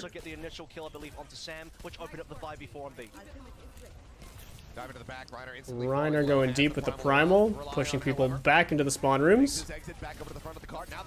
Back in with a nano, forces recall. That was really good forward pressure from Reiner. Buys time to stabilize from this overclock. Almost gets the Ana there. Kaluj still very good at touching the payload on D.Va. Good stuff. Oh, snakes his way past the defense matrix through a pixel-perfect corridor, but any equalization kills for the Shock. Their spawn is 2 meters away, so they don't need to worry about... As long as Kaluj isn't dead, or forced off point, they don't need to worry about extending the fight. D.Va lasts forever and just sits on payload there. So yeah, they just need to find trades anytime Glads gets aggressive. I like the Zarya swap from Reiner. This is where, if you wanted to like... So obviously Kaluj is going to keep D.Va for this fight, because he's got no choice, and he has bomb. But if you did want to match this, if there was like an extra minute on the clock, and then like they won this fight with D.Va bomb and Kaluj could swap, seeing Reiner commit still on Zarya, you got a couple options. I think a really good one, unironically, would be like Reinhardt on this point, because you do the exact same thing D.Va does, except you don't take damage from Zarya. You don't have the Matrix to help your teammates as much, and you don't have the movement to keep up with someone like Kevster or Pataphan, but they also have very limited options going into this third point, right? It's not as easy for Kevster to walk around the map. The angles that Pataphan's going to be taking, probably most of them will be blockable by Rein shields as long as people are playing safer positions, and it should still open up a lot of areas for Proper and Finn or people like that to just mark off angles for the Reinhardt. But obviously this is just a last fight kind of swap, trying to counter the D.Va for Reiner. Does use an early self-bubble. Nade onto Kaluj, forcing him back, but he's right back on the payload where he belongs. Another self-bubble on Reiner. No idea what charge he's at. He looks like he's at least 60. Nano onto Reiner. 70, actually. There he goes. Oh! A tragedy. Not that it really matters, but I assume he wanted the bomb to land like right down here. Forces both trances. This is still okay for Shock. Not so much anymore with Sam going down. And Kaluj about to be forced out of mech. Nice healing onto Reiner. Kevster finds Finn post-trance. Reiner's down, but this is more than enough for Glads. All these ultimate pressures. They almost had a graph after all that, too. I wonder if it would have been worth swapping off D.Va for that last fight as soon as they see the Zarya swap. Because there's like so much time for Zarya to cross that bridge, you could have gone back and swapped. I think Reinhardt would have been good, Sigma would have been good. Winston. When push comes to shove, we get towards the end there, and the Kevster blade to come on through when nothing I don't know. was available. But how about those heals from Shu and Scoot as well, keeping Reiner alive for so long? It ends up being the proper pulse. Right. What are Shock going to do in attack here? So they ran the D.Va before on attack. I think they like it versus Doom and Winston. So they should be comfortable in this matchup. Again, Kaluj can't get as aggressive as the other mobile tanks, but he's also very hard to force out of position. And any position he does give up, he can quickly retake as well with his boosters. Once more, just slow and steady at the beginning. Shock tiptoeing around, chipping away at the HP bars of the Gladiators members where they possibly can. Looking to edge their way forward here. They don't have a one-shot potential on Shock's side with a Sojourn or anything, so they're looking for more all-in potential from Proper and Sam, while Kaluj is here to respond to any level of aggression, just like this, and that's a huge punish. Why? So, that's a commitment and a half, right? And he's expecting to hit... He's expecting to punch Zen into the mini room, I think. I think he's because you see this. You see Kevster going aggressive. And I think the plan here is to collapse in here. Is Violet in here? He has to be, right? He must be the one taking damage from the Tracer right now. But he lives. He grabbed the mini, it looks like, and he's getting healed. So very close. Honestly, if Reiner dies to kill Violet, I'm not even sure that's worth it. Even with that little pilot pistol, he'll still be taking down Patty. So, you know, it's not all about the caliber of the weapon. So yeah, a bit over-aggressive for Glads. And again, that's not the usual synchronicity we see from them in most situations. Goodbye, Kaluj. Go get your mech. Go back to the shops. Did someone ping the mini room? Presumably. I like the Diva here. Less stuff for Sojourn to build rails. Yeah, true. That's what makes her better than Sigma in a lot of situations too. She's not as farmable. She just chooses when to take damage, when not to. Reiner's swapping onto the ball here. The one tank more mobile than Diva. Add some, I guess, some hit scan pressure onto Sam, but we'll presumably be using this to hit and run more backline targets without committing as heavily as Doom. Could also have gone for the Zarya here, but you'd have less bubble opportunities than on attack, because you're not the one creating opportunities as often. Patty's the one creating opportunities, though, finding a headshot onto Sam. Kevster trying to follow up, but it gets kicked out by the Zen. This should be enough to stall the payload at least. Wrecking Ball in the backline. He's nowhere near dead because he's the unkillable hamster. Yeah, he's just ping-ponging pressure right now, bouncing on and off the payload. Yeah, Reiner is just the stall tool. And because Kaluj doesn't want to commit to him too, it's also wasting Kaluj's time, because what Kaluj usually does is bully people off payload. But when there's just a pinball rolling around... Goodbye, Sam. Oh, just kidding. The Matrix of the Century. But Violet died during that.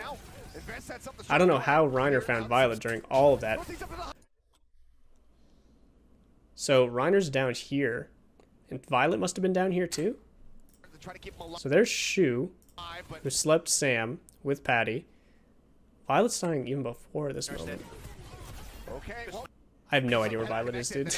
They just nanoed Sam, and Sam got slept. So not only did they fail the... They stopped this, but they also died and gave up ultimate pressure with the nano and Sam? No, wait. If this is the nano, then Violet has to be inside right now, right? And then Reiner's down there nanoed himself. Just burning him down. I don't know. I don't know what happened.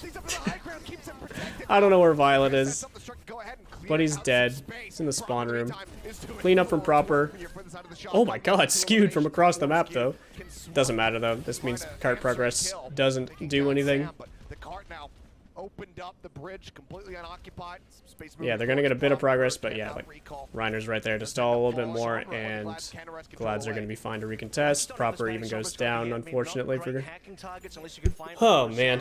Pretty similar sentiments to what we had onto Ilios. Hacking Kaluj does nothing for you. You get what, 1 second less of Matrix. Bit of a joke that's not gonna help you at all. Can they initiate a dive on towards Finn though? That could be another target. At least you get good. Sombra here. Ooh. Oh, Finn, no. Like, how are you not ready for that though? Like, against the Sombra, you just never play alone as Zen, right? Scouting. You do have the Sombra. Like, that's solo Sombra damage. That's the damage boost from hitting a hack target. That was crazy. Zen's already like such an easy hitbox. He literally is like the size of a circle too. So like, even when you're Sombra and like this is your crosshair and it spreads out to this size, every bullet is still hitting Zen because he floats around cross-legged to make sure every part of his body is getting hit by bullets. And we're committing to this with a copy despite losing Finn early. I'm wondering if the Sombra pick is a pick to counter, well not counter, but in response to the Diva play, or in response to this half of the map. Because I think Sojourn was still pretty good, but I don't know. His head's also like a third of his upper hitbox. Yeah, he's a very farmable target for sure. Ooh, attempted nade. Doesn't even need the nade when you got the mines. And there's Finn dying again. Or not. Sam? What is Shock doing? that's all I can think is that he got hacked and went off the side of the If it was a hack, then Patafan gets the credit, though. The case for him. Either way, he's not going to be sticking with the Echo anymore. Swaps now over to the Sojourn. Then going to be taking out the break on the mech for Kaluj. And this We're getting a replay of how Sam died? The one thing I can think of is like, okay, Sam's swapping onto Sojourn now. I think I'd rather see Ashe, unironically. I think you want the consistent pressure versus a Wrecking Ball Sombra. I don't think you're going to have enough targets to farm Railgun easily, and I think you want the Coach Gun, actually, as well. Even if you have to move slower to take the space, you want the more consistent damage output. Because, like, it's going to be so inconsistent. You're going to get dove on no matter what versus this comp. And you need to be able to operate more independently and have more instant kill threat. He is the only one standing there and is surrounded by members of the Gladiators. They do get the pitch, they get the kill. Just trying to pistol if Cassidy still had Flashbang, obviously he would be the pick, but no longer the case. But Sojourn feels a little forced here. I think the big question is Kaluj going to swap? Sam going on to Sombra now. They really don't know what they want to play. 16 seconds on the clock. Wait, no, sorry, I'm looking the wrong side. 1 minute and 16 seconds on the clock. Could be a kill feed bug. Usually those look different, but you're not wrong. Could be. There's Sam. Oh, you can't play there, skewed. I guess he's got trance, so he can. But yeah, hacking D.Va kind of sucks now, huh? I mean, it's good that he stopped D.Va from. He basically stopped D.Va from DMing the 2-man engage from Reiner and Kevster, which is like such a low commitment thing to do because he's got to get out of jail free card himself.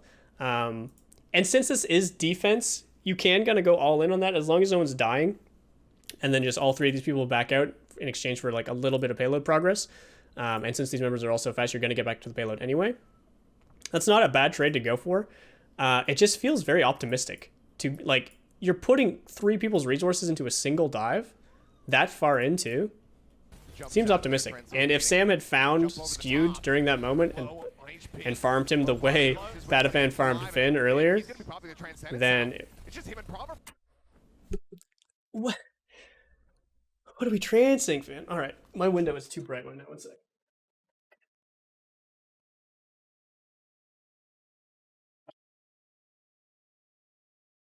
That's much better. I don't look like a ghost anymore. But what the fuck are we trancing? There's 45 seconds on the clock. Finn's going low, sure. This is off the back of kicking Kevster, Reiner, and Patafan out. But due to them being aggressive, most of our resources are... I mean, at least Kaluj is still back here. And presumably Violet as well. I can't see anything, but I think these are 3 silhouettes from the Shock that I'm looking at. Yeah, we're on the highest quality. Okay, there's Proper. Is everyone else back here? Yeah, everyone else is back here. It's just Proper trying to follow up. And sure, he's got a Discord on Deshu, but like, really? One, why is Zen this far up while everyone is back here? The one time you would get benefit from forcing a trance here is if like you're backing up into cover and you force people to overextend and commit resources to get onto you. Like if Kevster is chasing post recall kind of thing, and then you trance and then Proper just wins the 1v1 with trance. Sure. But like you're walking into the entire team except -1 and all you have is Proper by your side. Like it's one thing to not die here, but like I said, like you can't only he gets slept post trance. Oh my god, Shu's a nut. And Proper's doing his darndest. Is that a body block from Skewed Zen? These kids are nuts, dude.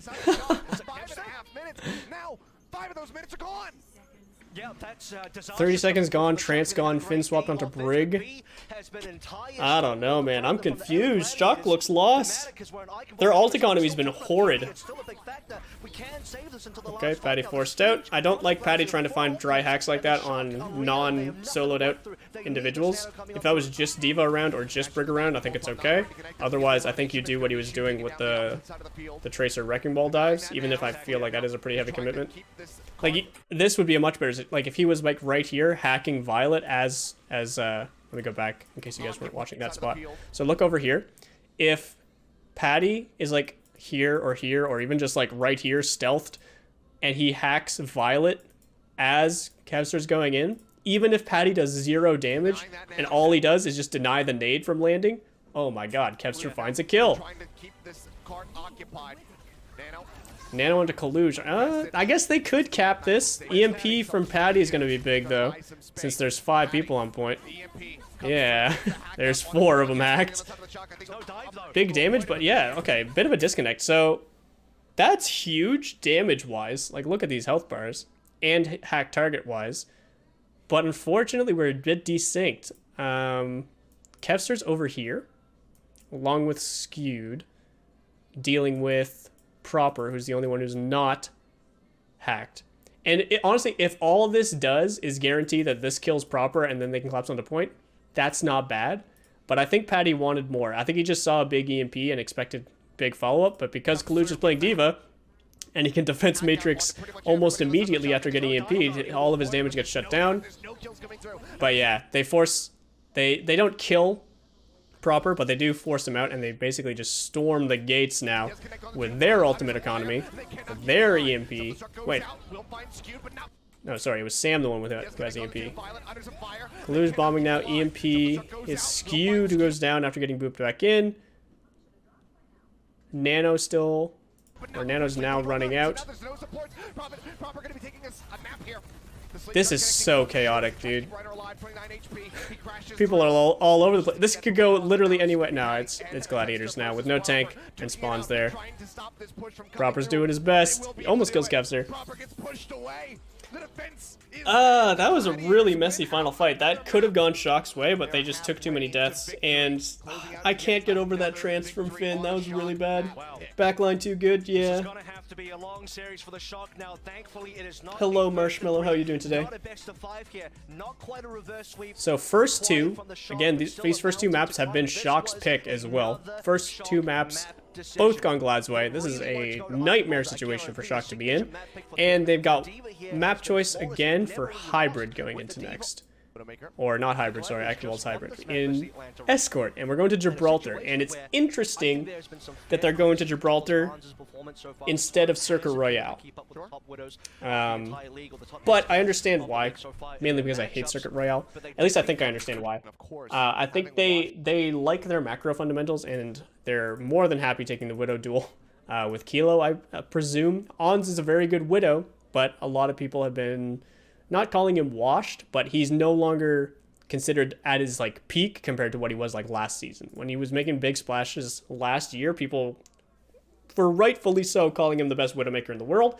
But we have yet to see as standout of a performance from Ons, I think, this year. We've seen really good clips, but we've also seen really good clips from Kilo, really good clips from Happy, really good clips from a lot of players, MN3 in the East. So there's a lot of really good Widow players. I remember watching this live. This is going to be a fun one. It's a very high impact shots on this map in particular. Absolutely. But yeah, Shock opting for a more known standard map so they can play more macro strats versus a more chaotic and volatile map like Circuit Royale, which relies more on individual pressure, because I think Shock still feels like they've got the better structure. In particular, their backline on defense here should be very rock solid, because this is a notoriously hard map to close distance on. But again, if they want to avoid, so let's see how they're getting through. Using the little sim TP. they have to get a victory here. See how they fare now, starting things off on that defense. All right, let's see the Widow 1v1s. This was an Ons diff, I agree. But let's watch it happen again. Again, the full hold was there, but Glad's attack first now. What's crazy, or at least, I guess not what's crazy, what's really cool, I think, about maps like this and Widow duels in Overwatch is, like, so rarely do other like mentality parts of the game actually come into play, like understanding when someone's peaking versus understanding like how to find like macro pressure. So like in a game like Counter-Strike or Valorant, like higher time to kill tactical shooters, a big part of it is like the mental game between you and your opponents and understanding how to read and condition your opponents. That's relatively true for Overwatch, but less true at an individual level and more true at a macro level. So you're trying to condition like alt economy responses or like dive like versus hard, soft versus hard dive responses. Like you're trying to bait commitments essentially, which is usually felt at a team-wide level. There's very few instances in Overwatch where you feel this at an individual level. And literally just from watching Onz's POV, and I know we've just started the VOD, but I remember watching this live. Literally just from watching Onz's POV, you can like literally see the gears turning in his head about like, okay, I think Kilo's going to peek this angle for these reasons at this timing, so I'm going to hard scope here. It's like, okay, I think he's hard scoping now at this angle, so I'm going to grapple shot here. It's like, okay, he doesn't know where I am for the next 6 seconds, so I'm going to take the time to make this rotation and then hard scope at this angle because that's where I think he's going to rotate to. Like, that's the level of depth that these players are operating. Probably a decent amount of it unconsciously, or subconsciously, I should say. And I don't know, it's just really cool to see this in Overwatch because you don't get to see this a lot in Overwatch. So pay attention to the timing at which Ons takes angles and when he's holding angles in particular. Like when he's holding this angle right now, there's nothing on his screen. There is nothing on his screen, which means two things. He doesn't see Ons, but Ons doesn't see him. He is the turkey with his, is it turkeys? I don't know. He's the turkey with his head buried in the sand. If they can't see me, or if I can't see them, they can't see me. Which is kind of true sometimes. But now he thinks this is when Ons would rotate and check this angle. He's going to wait here long enough to think, okay, maybe Ons is hard scoping, and, well, this time Kilo does the jump shot and finds the shot. But you can tell like he backed out at the timing in which he thought Kilo would take the angle, and he came back at the time in which he thought Kilo would either change angles or like change position and be unscoped. But he misread it. And I said this from Onz's POV, it's true from both Widow players' POV. And I'd say it's true of like every Widow player in the league whenever they do get Widow 1v1 potential. But this is just such a good example of it, I think. And it's really fun to watch. I'm not a huge fan of one-shots in Overwatch in general. But the mental game of the Widow duels is very interesting to me. See Kilo holding. Kilo can, like, Ons is holding here because he knows Kilo is holding here, and he knows when Kilo doesn't see him here, he's going to go try and find an angle on point. And he's going to do this because he sees someone pushing on point who is, I believe that's Kevster pushing right now, and he's going to try and poke Kevster off point, not knowing that Ons is hard holding that angle. So that when he goes to peek this angle, he ends up inadvertently exposing himself to a shot. It's very unlucky that his timing is literally perfect for Ons to be changing his angle. It's insane. These players are just insane. It's like milliseconds difference between like lining up ahead and the opponent like repositioning around you. This time, Ons finds the headshot onto Kilo, opens up some space here, and now without Widow on the table, he can just turn his brain off and walk forward most of the time, as long as he's not like feeding and getting dove. I really like this, by the way, too. This is something you don't usually see from Widow players, especially in the league, actually. But like, as soon as he wins the Widow duel, he doesn't even care about strong positioning. He doesn't care about doing really anything macro-wise. He cares about finding additional individual value, in this case, by walking forward and SMGing the enemy's tank, which is so much more than if he were to just like grapple up here and like hard hold an angle and shoot a bubble 3 times while fully scoped in, right? Even just like little bits of tick damage here is more than just passively holding an angle. And he can do this as long as he knows Kilo isn't back yet. But then as soon as he thinks Kilo's going to be coming back, he's going to go either hold a position or hard hold an angle. Yeah, that timing was crazy too. Again, that's like the timing right after right after Kilo was peeking for an angle, as he's deciding to change angles. That's when Ons hits the angle. It's insane. And all of that leads into a first point cap. Almost 5 minutes in the time bank for Glads too. This is horrible if you're San Francisco, because not only was this your map pick, you chose this map because you were confident in the Widow duel, and losing the Widow duel cost you first points.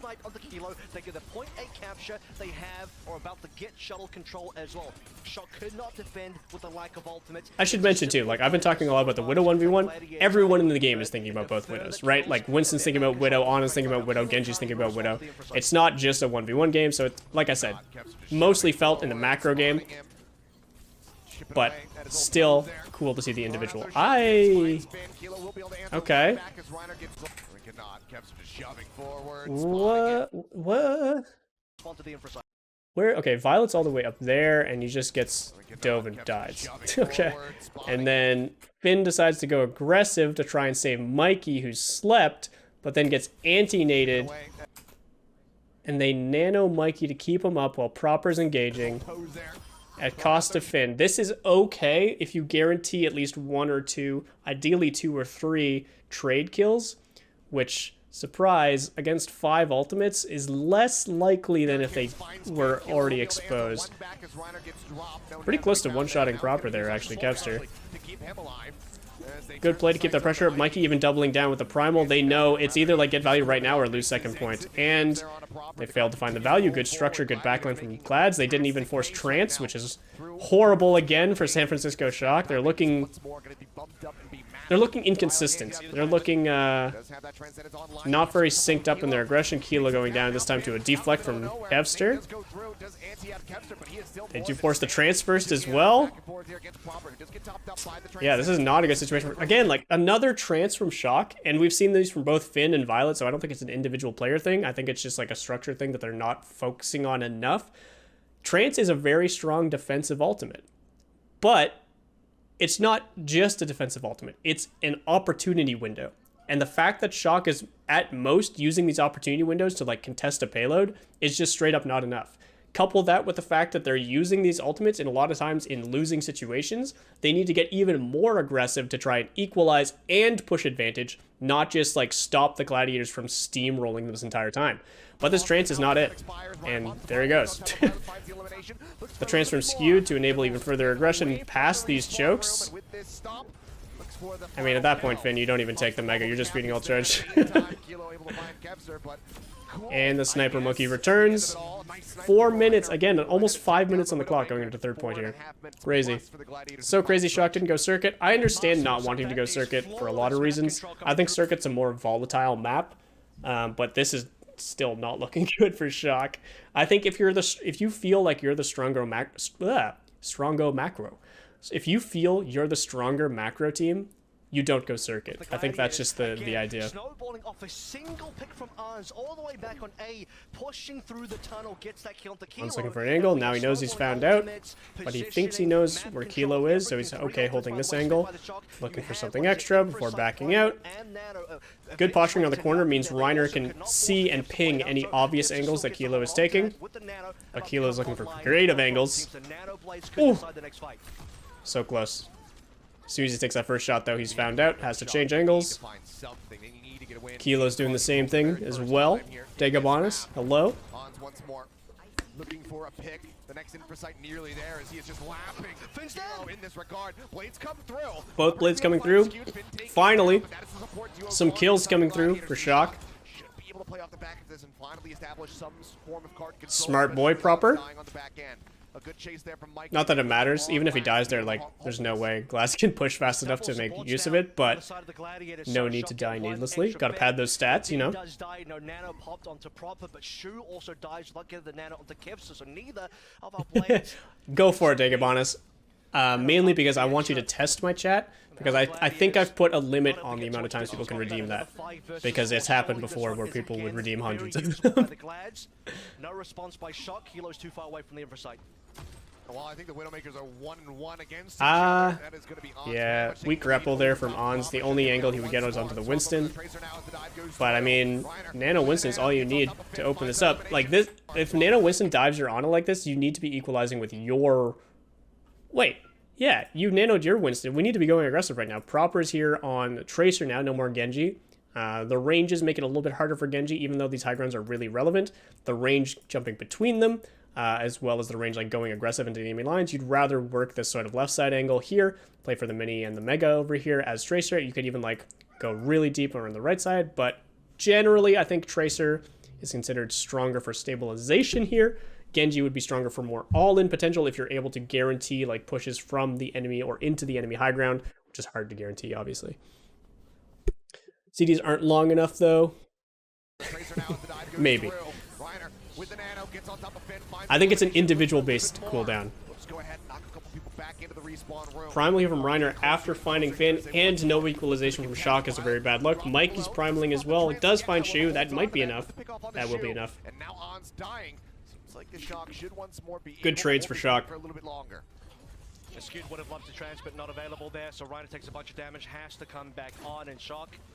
They're able to actually match the ult, which now a fantastic. Kevs are keeping the Genji. Been stalled out significantly. Shock. Been finding good value with it, but again, really hard to close this. Oh my god. Significantly Shock have equaled, in fact, greater. Oh, goodbye, Grandma. LA Gladiators are finally Kilo will get the first blood instead. Arns has had a talk about creative angles. Very tricky Venom mine spot as well. Ends up being a head glitch. Kilo can see through it, can fire through it. Arns, if he shoots Kilo, is going to hit the mine instead. And we actually got a look of that, I believe, in the Shock versus Dragons game. Where such a tight angle. Yeah, on Circle Rail, Lip actually shot the Venom mine and did not hit Kilo for that exact. I don't like Ons going up in this angle that much. But I mean, it's forcing Winston to jump away. Kilo backed off from his angle, looking for grapples. The problem with Kilo hard holding there is if his team isn't scouting properly, is like he doesn't have a read on On's approach angle or timing. So now we see On's grappling, and Kilo has to forcibly react to it, and Violet was not ready for that. They didn't know, because Reiner jumped away so soon. I don't know if Reiner called the grapple, but they should be tracking grapple timing. Like if someone calls a grapple, it's like the same as someone calls like Zarya bubble. Everyone should have an internal timer about when that's happening, and then when grapple's available, shouldn't be on available angles here. I think the problem is because of Kilo and Violet's positioning, they're expecting this angle. And I think because they gave up that high ground so soon, they're forced to try and respect that angle because they don't know if Kilo's even just like walking over here. But he isn't walking over there. He's jumping over the map and headshotting Violet. And everyone's dead. Violet kind of trance into touch. Skewed's gonna kick him. Yeah, like the thing is, it's one thing for the Zen to die there, right here, but then like to not even have any sort of posturing if you're Shocked to like go aggressive after they double down and commit here. Like when Genji and Winston jump in, you need to be trading onto the. I mean, the Zen has trance, I guess. There's no damage coming through on the back line. Mikey's dead by himself. I don't see Proper. Now Proper's trying to get in. It's just they were so caught off guard by the grapple timing. And like they only had this half of the map at best. Like they only actually had like this part of the map. They had no pressure down main. They had no pressure over here. They had no pressure into backline and stuff like that. And obviously they had no pressure up top either. So operating this entire team fight from here was extremely limiting. It meant Mikey had to like jump straight in, and he just gets absolutely obliterated. Kilo found no angles mid-fight because he was getting jumped by Genji and Winston. You didn't have trance available. I don't know where Finn was. I don't know where Proper was. It was just a really rough situation for Shock. The Gladiators finished with 1:31 in the time bank. Situation. One area that Shock should have an advantage in this Kilo. Oh, he's learning something new here. I'm glad. That's what we're here for. So far, heavily gone the way of Arns. And as always, if you guys have questions, that's why I'm here. On the attacking side. Can he get those initial first bloods that he did actually get? All right. On Gibraltar A that then went missing. So take a look at Arns. So he grapples up here, so he can go for this grapple later. You can hit this grapple from the ground though. It's like a longer arc, but like. Boom. You also notice the main reason you would grapple up here first is if you're trying to hit that grapple and land on the bridge, but that's such like a solo queue ranked strat. I feel like the mix-up potential of being able to like hit these angles on the ground or grapple up here are stronger than this. But I mean, he finds the shot, so. And then the sleep dart, beautifully placed by Shu, and then absolute obliteration. And like there's no one on Shock screen right now. Violet got sniped. Sucks, but that's why he's not here. Finn's all the way back here, so he must have been like behind bunker before this whole thing happened. Mikey dies after the sleep dart. Kilo dies after getting dove and spawn, which I don't know why he came out of spawn if Genji was still there, because he made it into spawn safely, right? I thought so at least. What is Zen's job in this comp? Protect Honor from two-man dives. Damage. Funnily enough, Zen in both these comps is the most consistent source of range damage. You'll find burst options from your Widow, you'll find dive options from your Genji or Tracer, as well as map control and high ground control.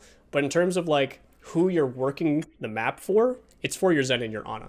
Ana mainly for the healing uptime and nade potential, but Zen primarily for Discord angles and just straight up damage. Also, trance is pretty good. From the side of the Shock. If you know how to use it, which I'm starting to wonder if Shock know how to use it. A nice deflect back. 2 and Violet slapped. Oh no, 1-for-1 actually is what it is. I'm still waiting, by the way, for a team to like, man, you could even like roll out this bottom door like stealthily with a Lucio and then like roll out, put a Sim TP here with like a Reinhardt and just speed into them. I'm waiting for a team to do that. Fusions for Trance is pretty different in Overwatch 2, to be fair. Yeah, it's more for like surviving individual amounts of overwhelming pressure. So that's either going to be like a big ultimate, obviously, which still exists, like Nanoblade, or it's going to be just to be like to warrant a more aggressive position than usual, just to be able to survive Winston pressure or Tracer pressure sometimes. A lot of Overwatch 2 compared to Overwatch 1 is about unique individual moments of pressure rather than team-wide moments of pressure, because mainly there's less things to work around. There's, again, I'm going to say this until the end of the time, but there's just no diva everywhere, at least sometimes, unless you're playing against a Shock. This is a really long time to hold this angle for Kilo.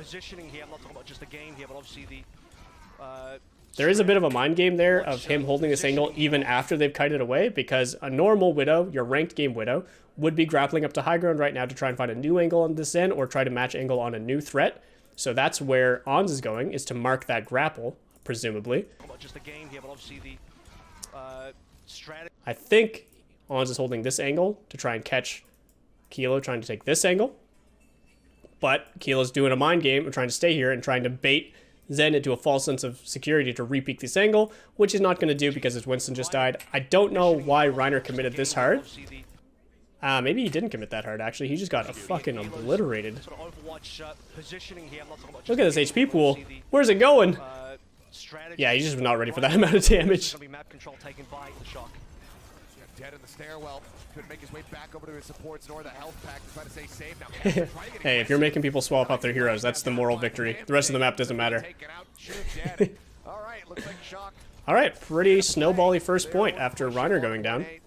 Without a Winston in the mix, like, everyone gets more aggressive, and Mikey is just fully free to be aggressive. If Mikey does nothing but shut down Ons for the rest of the point, like, that's all he needs to do. Backline can deal with Kevster, and then Kilo can take whatever angles he wants. It's not just good enough to get A cleanly, you have to snowball onto B. They have first nano available. Both infra sites are going to be even here as well. Violet slightly further ahead. Decent position here. Shua's catching up. Unless they kill Reiner here, this feels like a big mistake. Oh wait, no, I remember this. The fucking rat race. Yeah, you don't body block movement cooldowns though. Mikey just, okay, you guys want to do a fun game? Going into this, she was at 63% ult charge. Or 67 now, 68, 70. When Reiner jumps in, okay, so she was at 72% ult charge. Reiner's at 67%. Mikey jumps in. Mikey actually builds a full primal off of Reiner alone too. So this happened not once but twice where Mikey's body blocking and forces Reiner's jump, which is good if someone is here to catch his jump, which Proper catches up to with his dash, but he's met with a nade, so Reiner stays alive. Reiner then continues backing up, grabs a Mega, stays alive. He loses the Discord by dropping LOS to Violet. Body block again, this time with a bubble to try and deny Shu's healing, but guess what? Movement cooldown goes right through it again.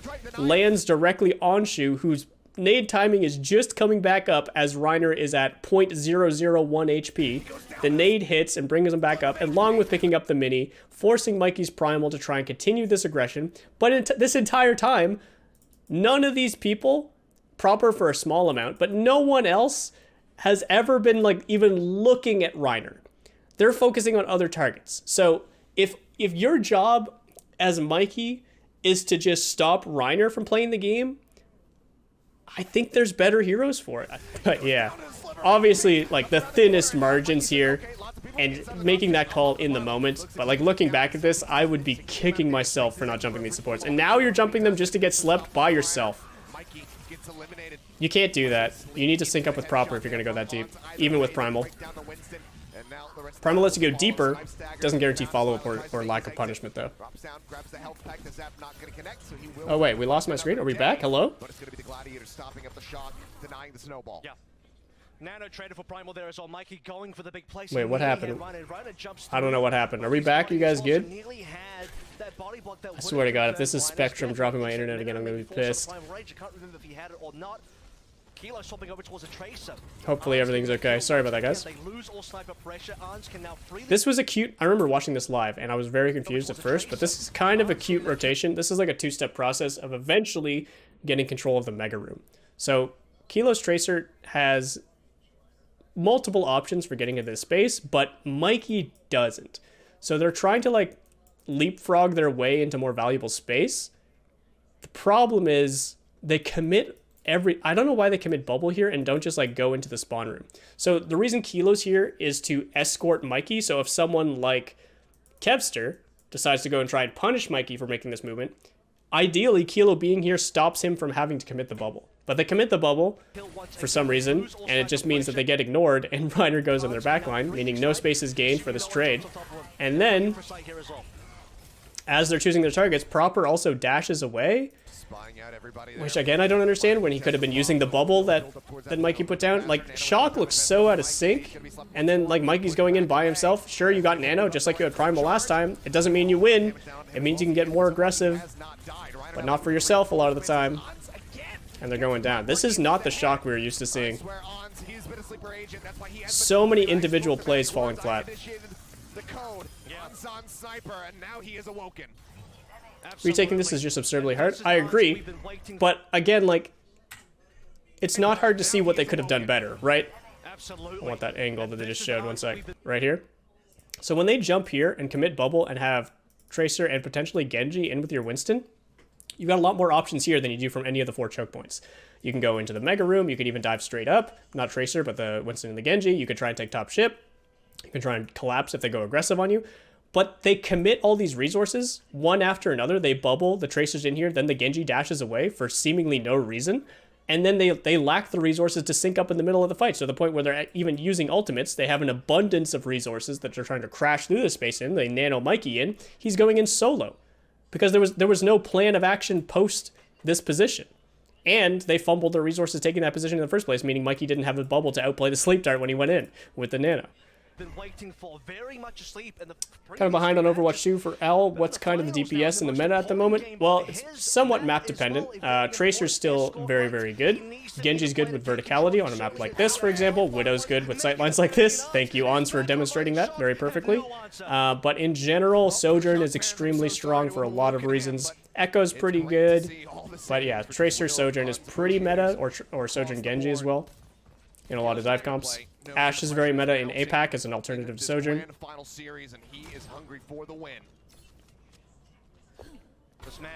Alright. Thanks, Stream Elements. I'm now live, guys. Welcome back. Yeah, I don't know what happened there. I'm surprised Echo is still decent in the right hands. I think in, like, your average ranked game, Echo's still going to be pretty trash. But in the Overwatch League with some of the best players in the world, the amount of burst damage that comes out of that hero is insane. She's the only character that can like 100 to 0 tanks. So. A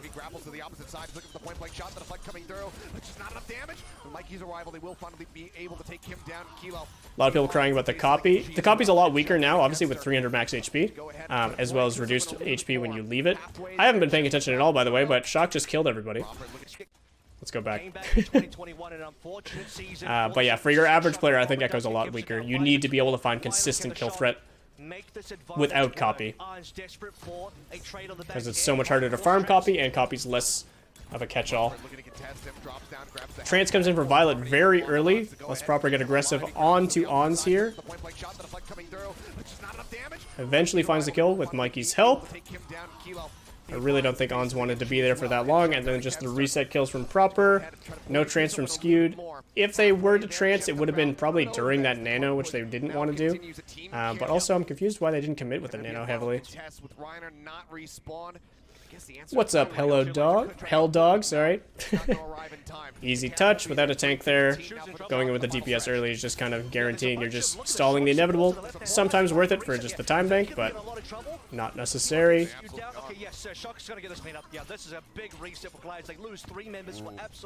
Some unnecessary ult charge gifted over there. Reiner at least smartly jumping off the map. 3 minutes on the clock. Shock approaching third point. Hey, Glad's won, right? They did. It ends in a 4-2. Spoilers, by the way. 2:30 to play through. They need a cap in the next minute to be able to. This is probably the most greedy angle Ons could go for. And it's Kilo that's actually going down. Yeah, Zen needs to be changed. That shouldn't be allowed to happen. Zen should not be better at melee range than a Genji who's using his ultimate. Nowhere to go. He's locked down to the nano. Goes forward. Making sure they can confirm the kill. Big damage. So this is what I mean when I say like the space you're playing for is for Zen. It's for Zen to be able to walk into this space for free and do this. Put discords on high value targets without being threatened himself and start pumping damage down this main angle. When this is a consistent threat for this composition, it opens up a ton of playmaking for everyone else. That's the wrong team I'm looking at. For everyone else. So it means Genji can play more creatively while worrying about less attention onto him. It means Kilo can hold a secondary angle without worrying about being immediately answered back, because if they try to answer either Kilo or Violet, the other one likely has an opportunity to punish. And yeah, there's just good things that happen from having your Zen be aggressive, especially when your Zen is this good at the game. Obviously the risk is Zen dying, but you can mitigate that in a number of ways. Especially when Zen is trance. Blade in from proper. Forces the recall. He doesn't really need to kill anyone. They already bought enough space. What are you trancing? What are you trancing? What are you trancing? Kevster doesn't have pulse bomb. Violet got like discorded and body shot by skewed on the flank, so he's trancing in with the blade here. He's not even like near Mikey to heal Mikey post-trance until Mikey comes back in. And again, it's a purely defensive trance that was defending against nothing that they didn't capitalize aggressively on, even while using Dragon Blade in this opportunity. And now they're forced to give up space with less defensive options, meaning they can find more all-in pressure, like Reiner killing Violet with Primal. Even though Ons goes down there, Glads are in an okay spot with Reiner still on payload. Shu now has nano for him as well. This is absolutely comfortable for Glads. This sucks for Shock. And almost every trance I've seen from Shock, I've been unhappy with, which is disappointing.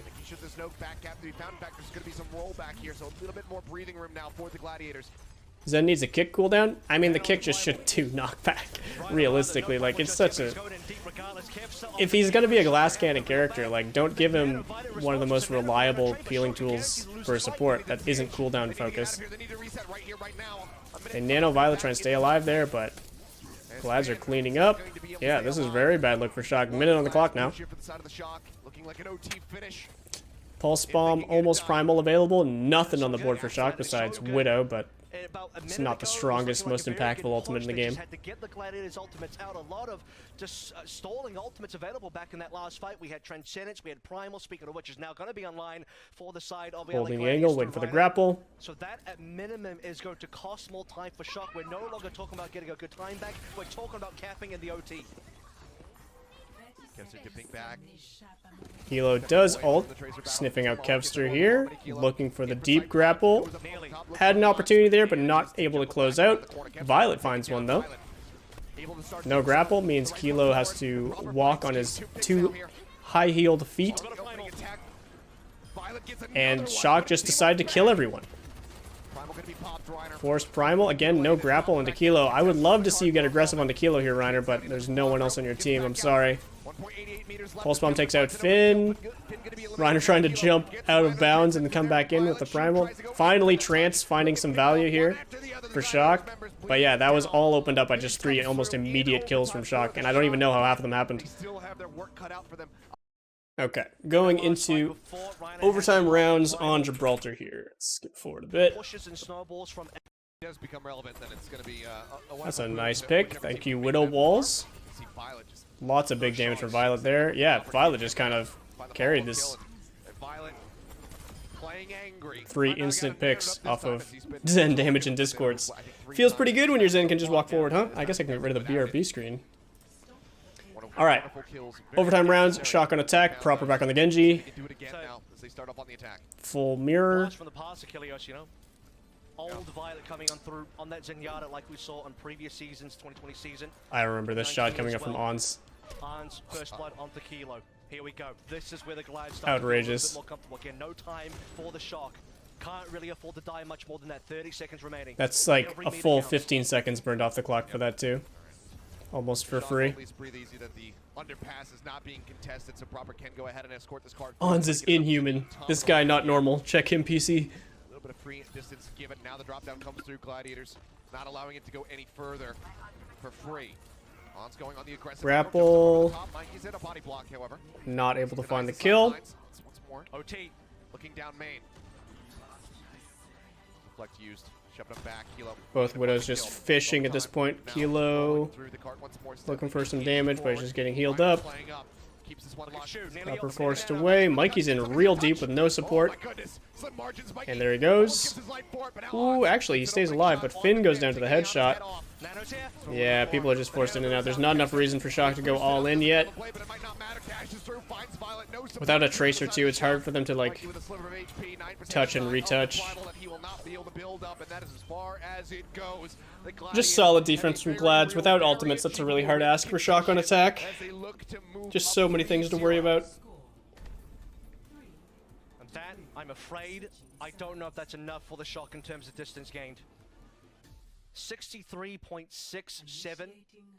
Unfortunately, no cap.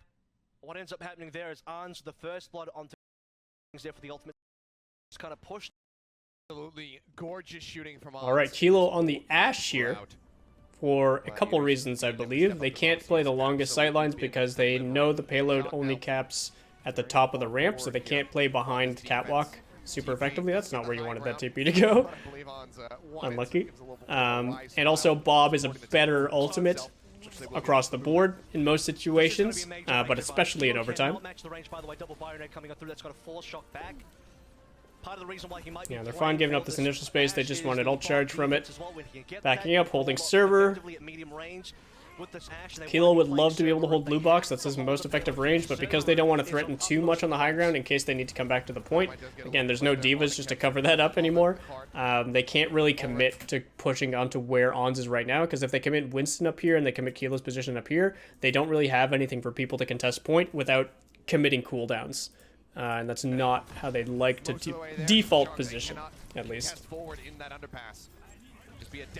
But yeah, good news about server room here is it's pretty easy to avoid Widow sightlines. Unless they get really aggressive, in which case Mikey can punish. Still decent ranges from server for Ash. Nice kill on Proper, or on Ans from Proper. Kilo also finds one. Ash still very much a sniper, by the way. Even if she doesn't have the effective ranges as Widowmaker, lots of early burst damage potential from both Dynamite and just the general headshot. No ultimates yet for Glads coming up on Nano for Shock. If they can build a fast Nano onto either Mikey or honestly even Kilo, and then he can just hopefully farm up a Bob quickly enough, it could be enough to carry them through this, even though I know it's not going to be.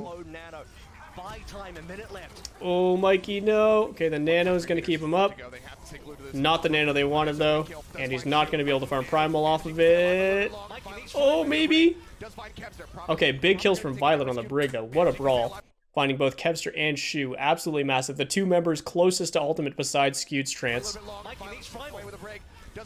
Proper getting aggressive, but goes down to Skewed. All you had to do there was play safe, wait for Mikey to push in. That's a guaranteed kill or force Trance onto Skewed if you just wait Proper.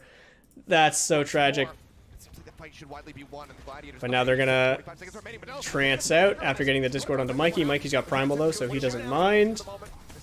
Dynamite hits, very close to Bob now for Kilo. Primal going into the back line to force people to back out entirely, forcing the full reset.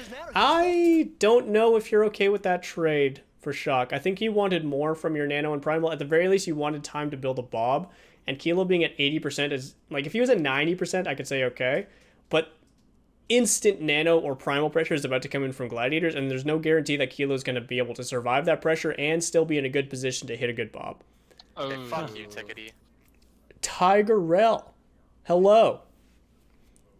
You messaged me on Discord for a coaching session. Okay. I am terrible at responding to Discord DMs, so I'm sorry if I neglected to... I see it now. But yeah, so if you are interested in coaching, if you want like any just direct questions or anything like that, I'm more than happy to answer them here in chat or over Discord. But if you want like full-on coaching sessions, VOD reviews, that kind of stuff, I do coaching through Metafy, and the link is right here. And yeah, I am god-awful at responding to DMs. I'm sorry about that. But thanks for coming by the stream, and thank you for the follow. Early walls available. So Kilo will have the Bob available. Let's see how they elect to use it. Oh, Ons finds proper, though. And he won't have the Bob because Skewed takes him out. Why is Mikey not on the high ground right now? Like, why is Skewed allowed to be here with Reiner? And they're not getting, like, dynamited and bubbled off. Like, at the very least, like, you soft jump up here and you bubble this off, and that buys time for Kilo to build a Bob, and you could even have proper hitting the back here, so if Skewed backs up, you can pulse bomb him, or just clean him up. But, like, you don't let this happen for free, and I think it's because Mikey feels like he's the one forced to touch, when, realistically, you've got the cart contesting robot here with Rally available, and they're so panicked. And then the nano. Oh my god, build your blade, Kevster. Just reload, sir. Just reload your shurikens. That doesn't even matter. That was stressful. Some solo skew angles from Skewed. I mean, like, it's not solo queue if they just give them to you, but there's no reason for Mikey to be on payload there when Violet's touching with Rally available, so... They find it's just all snowballs from there. All right. Coming back after halftime, we are on New Queen Street again. Shock's pick. I like this pick over Coliseo for them. I think this is a more macro-focused map again, and Shock have looked really good on this map in previous showings. So let's see how they take control here. So this is where Shock start sort of turning things around. This is where Shock start winning their map picks. Or I guess at least one of their map picks, because the rest of them will be Glad's map picks after this one. And let's see what changes here. So again, we're seeing Kilo on the Ashe over something like a Widow, something like a Sojourn, or something like a Hanzo, who can also fill that slot. Other than that, fairly similar compositions. We've obviously got Doom versus Wrecking Ball. I don't know how I feel about this matchup. I think both of these characters beat Winston when the map is this wide. Doom being more all-in, Wrecking Ball being more zone control and backline pressure. I don't know. Let's see. Let's see which looks better. Glads may not know how to burrow into cover well enough to fight this as efficiently. Maybe. They are very split right now, which I don't think is good for their backline. I think the more that Glad split up these three members, the more benefit this character finds. And the further forward these characters try to play, the more benefit this character finds. But Patapan needs to play aggressive to try and find enough neutral pressure, like picks or damage, to warrant further aggression for his Doomfist. There's some damage that might warrant some aggression, by the way. And then Reiner goes in, cleans up the back. Oh, keep going in, Reiner. Don't push payload right now. Keep going in. Well, not that deep, maybe. I think ideally here, Reiner's able to collapse this way, punch someone into Kevster, and then someone like Patafan is wrapping at the same time, or someone like Skewed could be wrapping at the same time while Shu collapses onto the payload, or whichever support is closest collapses onto the payload. Everyone else goes aggressive on these angles, but San Francisco quickly equalizes with Finns and Yada just doming two people. Not doming, killing. General body shot damage. We'll see who gets the first checkpoint reached as well. New Queen Street, unlike Coliseo, very much easier to find that checkpoint than still no payload progress in either direction, being very meaningful. Proper should be the one dancing payload here. If not him, then Mikey, similar to playing Koth maps, but who you're trying to bait onto the point. But he can't die for it. And I'm guessing, yeah, he gets stunned into the wall. He's barely, that's so unlucky. He guaranteed, like, he was playing around this wall intentionally, but somehow this counts as wall collision, meaning the stun happens, and then the headshot from Reiner's easy cleanup. Just a small misplay from Proper, nice find from Reiner. And they're going to start pushing a bit again. Unless they find more meaningful kills, though. Kilo's a start. Honestly, though, even Kilo should be there to recontest before they're rounding the corner. to be gaining some additional distance. And I guess Tell you what, right now, if you are a Shock fan watching, you better be giving your energy in the chat because they absolutely need it.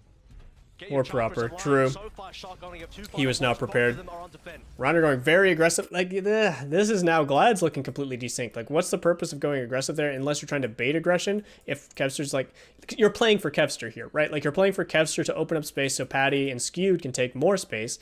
But if you're playing for Kevster, like, you're not even close to matching his timing right now. They are.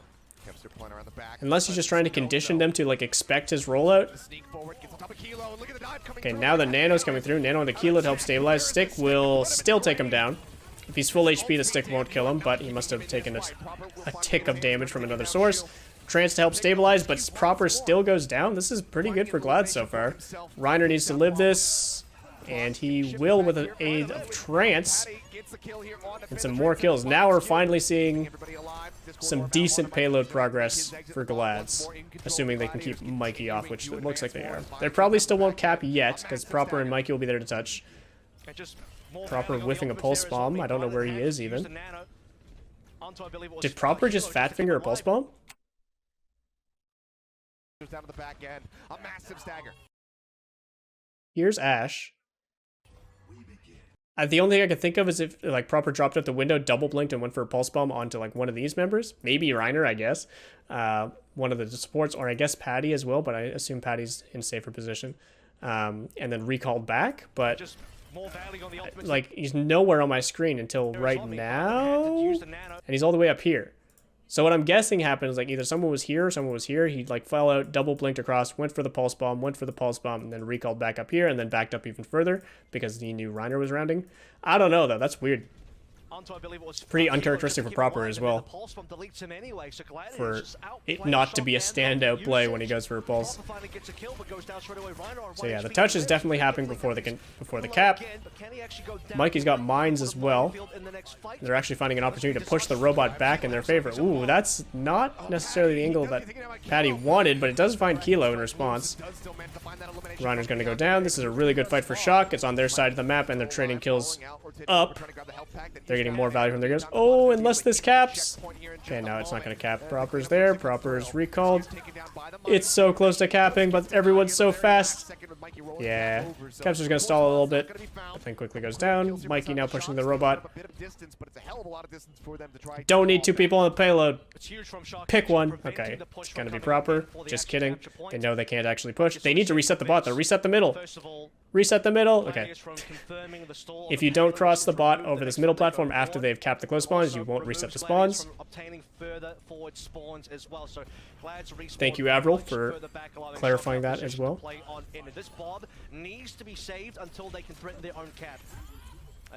Nice pick from Proper. There's the Proper we know and love, and he's got another pulse bomb built up. Interesting bob location, denies their back angle, and everyone's doing a full reset from Glads here. Get off the damn robot. Okay, setting up here. Like, this character should never be on the robot, number one. This is the first person, along with Finn and Violet, that needs to be setting up aggressive angles to charge your ultimate to threaten sooner space. Obviously not close enough to get a headshot by Patty, but to threaten close off angles. Anywhere. Anywhere that's not here. This is like where they want you to play. Move! Move, Kilo. The only reason you would put Kilo on payload here is if you're anticipating a fight zone to happen on point, where Kilo's going to use defensive resources to outrange whoever collapses onto point, but there's no need for Glads to do that until they've set up Kevster, in which case like any defensive options from Kilo will probably be matched anyway. Back out, we regroup as 5, we take a fight now with our ultimates, and they have a Proper setting up aggressively here. Mikey going down means Kilo's probably next in line. Not finding the pulse bomb. A fair attempt, but honestly, okay, goodbye, Kevster. Like, this is such a vulnerable angle. Why is Reiner not even looking at him? Alright, if Reiner turns his camera 180 degrees there, Kilo enters the spawn room immediately. But he's just allowed to walk forward and shoot heads. That should not have happened. 1, huge outplay from Finn to find Kevster there.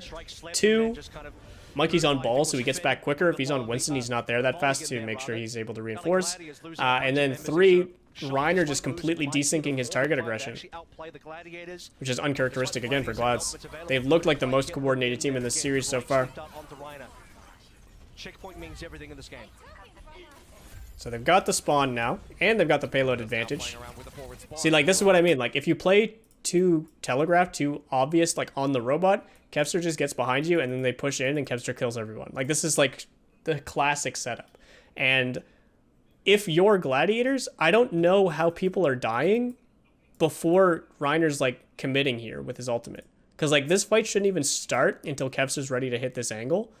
But, like, we're already, like, midway through this fight, and Kilo's already found a pick. It seems like Glads are either, like, they're trying to go either too fast or too slow. I'm not sure which one it is, but it's working out very heavily in Shock's favor. I actually don't understand how Shock is winning this fight with that many ults on the table for Glads, and Glads being so close with spawns, and Shock, like, not being in a good position. Alright, Kilo knows now. He's very scared to push the payload. Realistically, he'd love Tracer to be doing this, but Tracer's busy. Dueling enemy Tracer. Goodbye, Mines. Transforced from Skewed will help them stabilize here, or will it? Mikey and Proper cleaning up some kills. Bob contesting the payload as well. Bob excellent in contesting payloads, as we all know. And Proper is feasting now. I don't know. This seems like Glad is just being completely out of position, not able to commit the way they want to.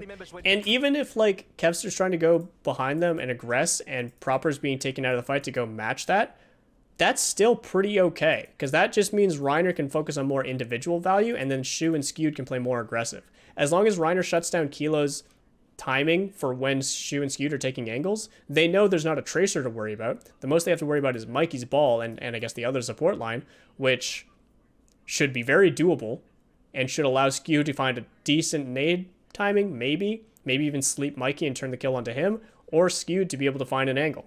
As long as Reiner deals with Kilo and Kevster and Proper are trading value, that also opens up Padawan to, again, follow up kills onto Mikey and push him out, or move with the support line to win out the backline duel.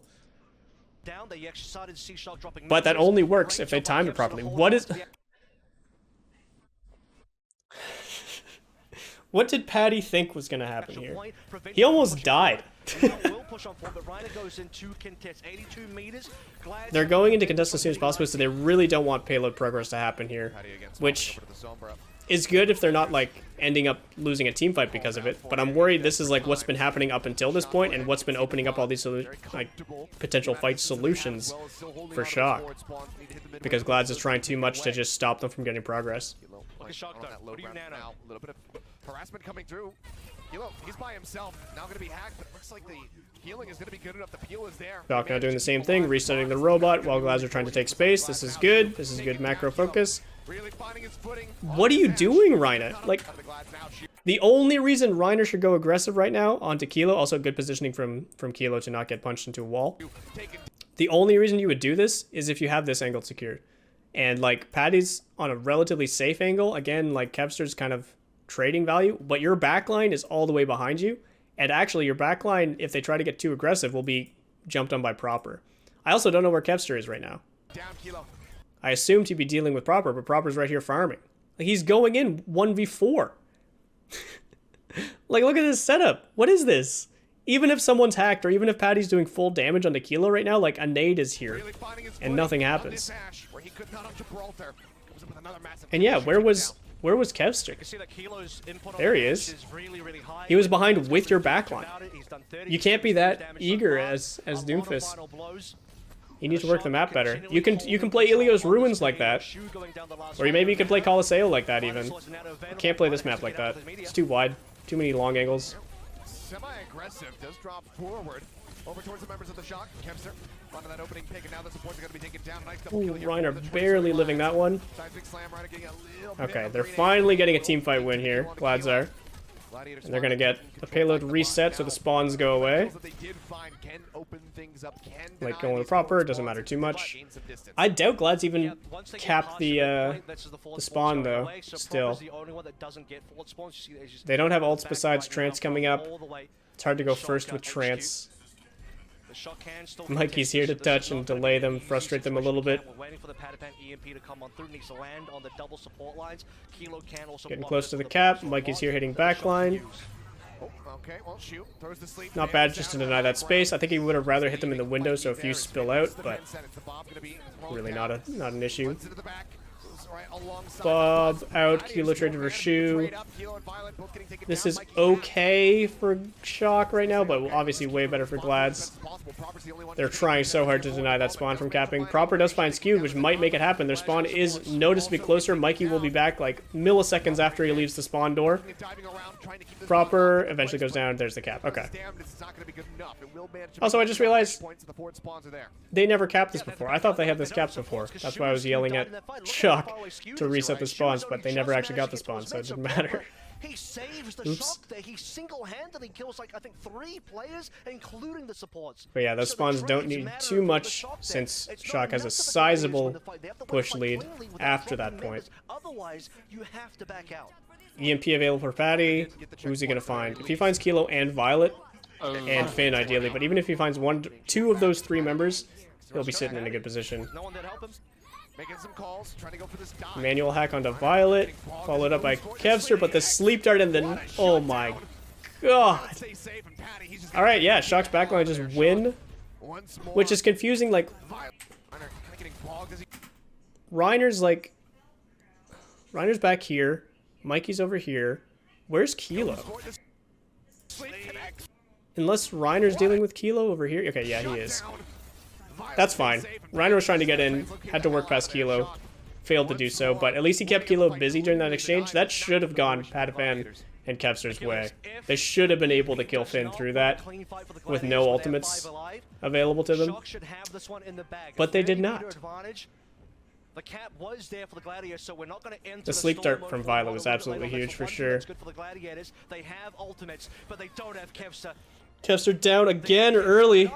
At this point, like, again, maybe now it's Kevster going ahead of the pack, because now, like, there's no reason for Kevster to be here unless he's expecting Reiner to be hitting this location, which he's obviously not in position for. At most, he'd be, like, around this corner, around here, and, like, scouting this, and then ready to back out, use the mini, use these stairs. But he probably just got right-clicked there. He's not happy about that one. But yeah, especially in overtime, getting caught out a little bit earlier than you needed to be there is always rough. Wait, Nano under Reiner for what?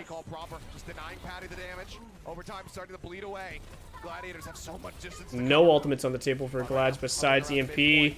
And are they even getting a chance to use it? Proper is now farming with the Nano. Can't kill through Ana healing though. Darts are pretty good. Mines on point are insane for push overtime.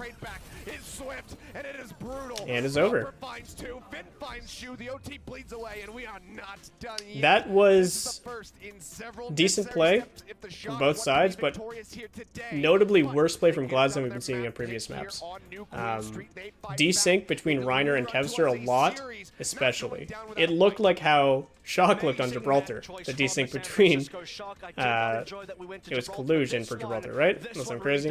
Between Collusion and Proper.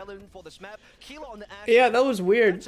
I think Glads are a little bit behind on the push map type, and on that map in particular, maybe, because they were not respecting the amount of time that they needed to expend just to clean up and reposition before they take the next fight. They were forcing a lot of early fights, I think, with the intention of stalling the payload as much as possible, which is valid, but you can't lose team fight pressure in order to do that. That's a lower priority by Kevster. Alright. Skip forward. Next map. Unfortunate. This is like... This, like I said, losing first 2 maps was already a nightmare situation for Shock, but this is like... I don't know. This is a never-ending nightmare now for Shock, because even though you won New Queen Street, you're on the board, you've lined up the potential reverse sweep. Every single map from now on, I mean, this one we know is Coliseo anyway, but these next 2 maps, or every map we play from now on, is Glad's pick. You lost the first 3 maps, which have been all of your pick if you're San Fransisco Shock, which is incredibly demoralizing, but also such a strategic disadvantage to be in. From a coach's perspective, this sucks. You're just up to the whims of Gladiators now. But we are going to Lijiang. Shock, however, are looking Other to options deny for possible Glads if they wanted to reverse force sweep, more another step towards like that Doom trophy. The problem and the less rest of Winston this Wrecking squad being on Ball. that last map, seems like they should have some wind in their sails, but now we I don't know, turn Busan's right pretty to good for the Wrecking substitution on Ball. the side of Shock. Sam, who did not have What the even other greatest Koth run maps of are we there? saw him Nepal's initially. pretty Needs to bad. level up alongside the rest of this roster if they want to continue this reverse streak. Sure. Nepal's just a weird map, dude. And specifically either Sojin or the Echo here. That's been, I think, two of his can't remember picks Koth so far maps in right this now. tournament. Oasis. Oasis would be pretty good for Doom. And pretty hard for Wrecking Ball, other than City Center. So Lijiang Tower great for Lucio, Oasis not so much. When we look towards future maps, But we did see Oasis go Shock's way last time they met there. About knowing what is up next is that because it's Glad's pick, they are not going to take us to Circuit. So Shock have lost the ability to pick Circuit now for the remainder of the series. I don't like this narrative that like Shock needed to pick Circuit to win. I would defend their Gibraltar pick as well. I just think like you go to Circuit when you just think you're straight up the better team. But you go to other maps when you think you've got better strats and better discipline. But if you think you're just like straight up better pound for pound than the other team, like you've just got better players, then yeah, go to Circuit all day long. There's just like so much lack of macro skill expression on Circuit though. It's hard to force your advantage. Alright, another one of these matchups similar to Ilios. We're seeing the Doom Sojourn versus the Wrecking Ball Echo. Also Lucio versus Zen now on Finn. So we're not seeing a Brig in this composition like we did before. We're going more aggressive for Shock. So this is a change from what we've seen normally from them. I don't know if this is a map-specific thing or if this is just how they're taking the matchup. I kind of like it because Sojourn's a much slower pick. And unless they're playing Genji with this, I don't think you need a Brig. Genji or Sombra, I guess. You don't really need a Brig. I don't think you need a Brig ever, technically. But it helps cover a lot of bases. So the Ani here is more aggressive. You can go for nades. You can go for damage. You can go for nanos, things like that. Let's see if they can make use of it. Shock opting to take the point here with their rollout, which is interesting that they did this without a Lucio, because I would assume that if Glads had a read on this, because they should get here first. Did Glads do a TP rollout? I don't think they did. They didn't, right? So, I don't know why. There's basically no reason to not have Kevster just roll out with the Sim TP here, and then, like, you get the scouting information from here. You see them rolling out here. You just meet them at the corner here with Doomfist and Lucio. And that sucks for Shock. But, because they don't TP rollout, even now, like, why are you rolling out to the corner instead of, like, here or here if you're Reiner?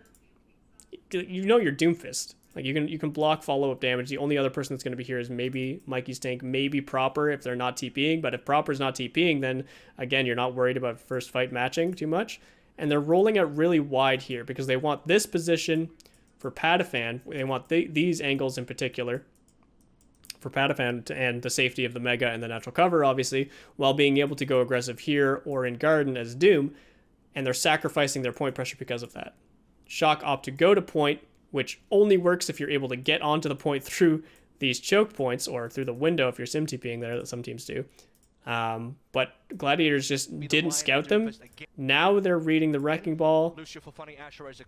Like right now they need to have the read that they're going to point, they're going coast. And Doom should be like rolling out here, Lucio should be rolling out here, Patty can give up this position, Tracer should be wrapping here, Ana should be collapsing as well, if they want to match this rotation here. I don't know if they've scouted this point that they don't have a Lucio as well, but if they don't have a Lucio, that's especially relevant, because now the problem is, yes, you got the poke advantage here. Actually, you don't really have the poke advantage because you're going up against Zen Ana. But Patapan has the poke advantage just as Sojourn, being able to charge railguns and look for one-shot potentials. But, like, no one in Shock has to peek Patapan unless they've already committed, like, into Garden and onto point or around coast, in which case Sam and Proper will have more priority than Sojourn. And Mikey will have more priority than Doomfist when they're not on point. So it's really hard to approach this when Shock gets payload, or point cap in this situation.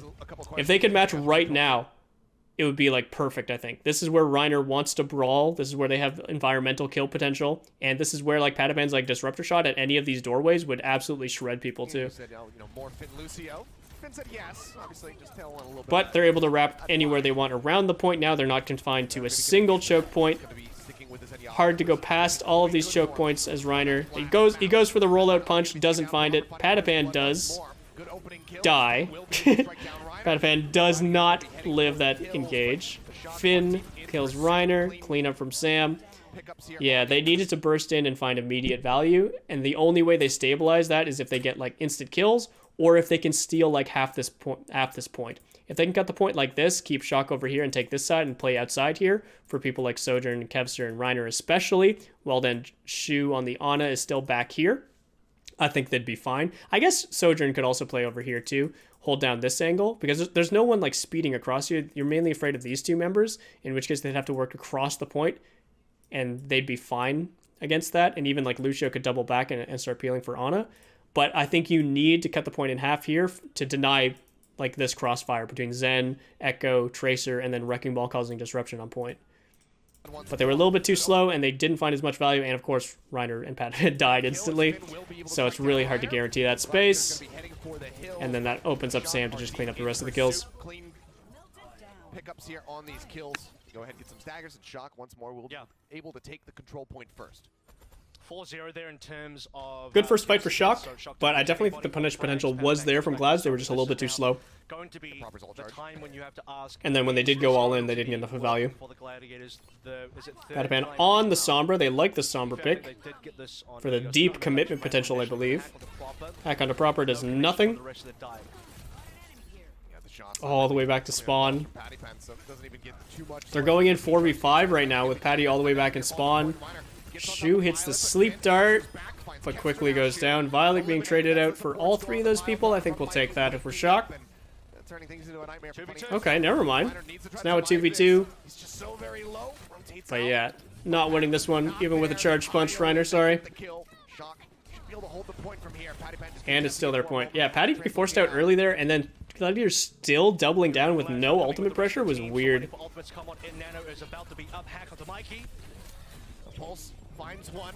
I don't know how Kevster stuck in Echo, but well done. Oh, and okay, like nothing happened and then everything happened. Pulse bomb onto Sam and then boop onto Violet. Sam coming back on the Torbjorn. Again, you can kind of think of this as like a very similar pick to the Ashe. It's just less consistent damage, but you get a turret, and you also get like a lot more consistent survivability with your overload and your ability to survive direct pressure from Doom and Tracer and Sombra all together. This is either 900 IQ or 9 IQ. We're about to find out which one it is. This obviously is best when they control the point and they can play slower and force Gladiators into them. But because of Gladiators comp, they're kind of forced into them anyway. A Nano Doomfist will be more than enough to start that fight for them. Does fall low, but yeah, more than enough pressure. Kevster traded out, but not going to be enough to create anything there. Patty now with the EMP available. Downside about running an anchor like Torbjorn is their movement's a lot more predictable, meaning an EMP could wipe them out here, but they've got Trance and Nano available as defensive options there, so can't go too quickly if you're Patty.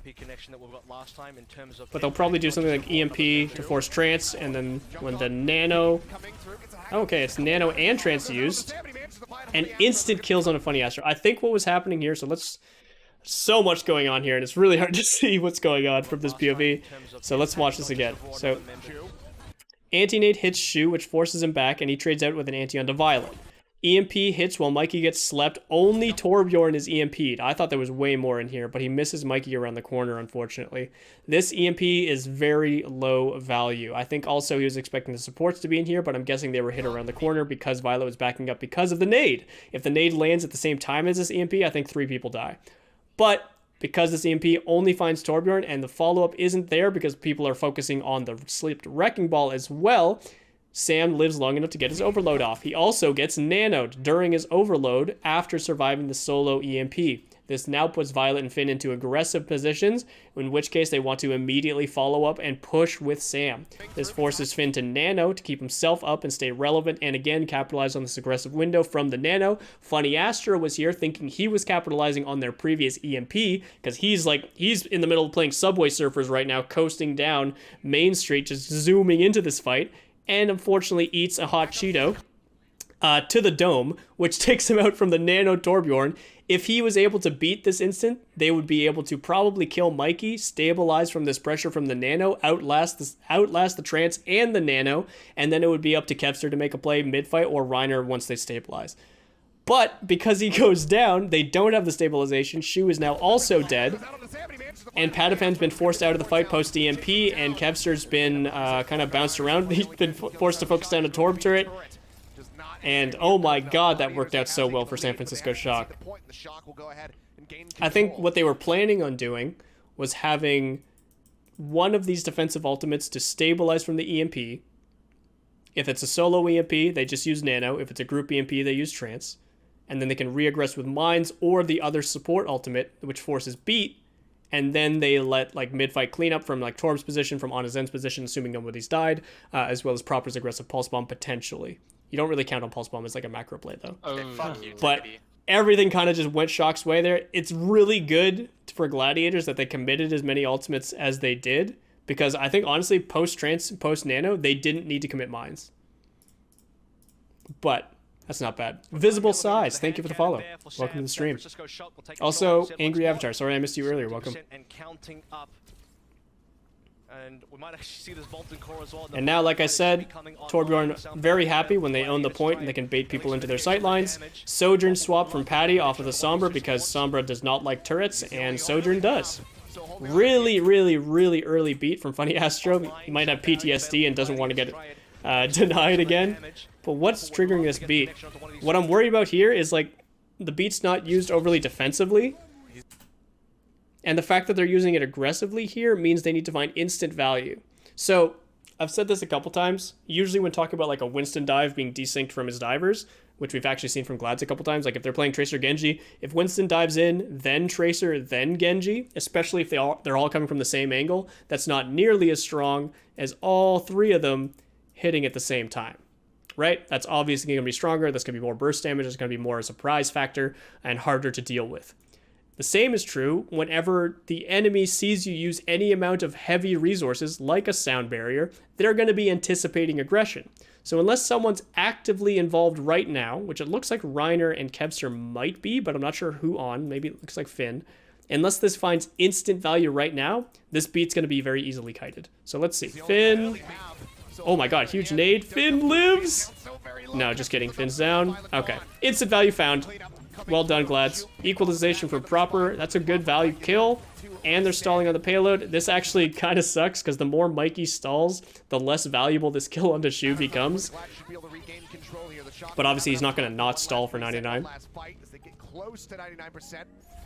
Ideal situation there, like, if ever possible, is to have Mikey stall to 99, trigger overtime, and then the pulse kill Shu, but I mean, like, you can't plan for that. But that's, like, the optimal way to retake with a late stagger kill. Just force it to be an overtime death. See these Torb turrets, by the way?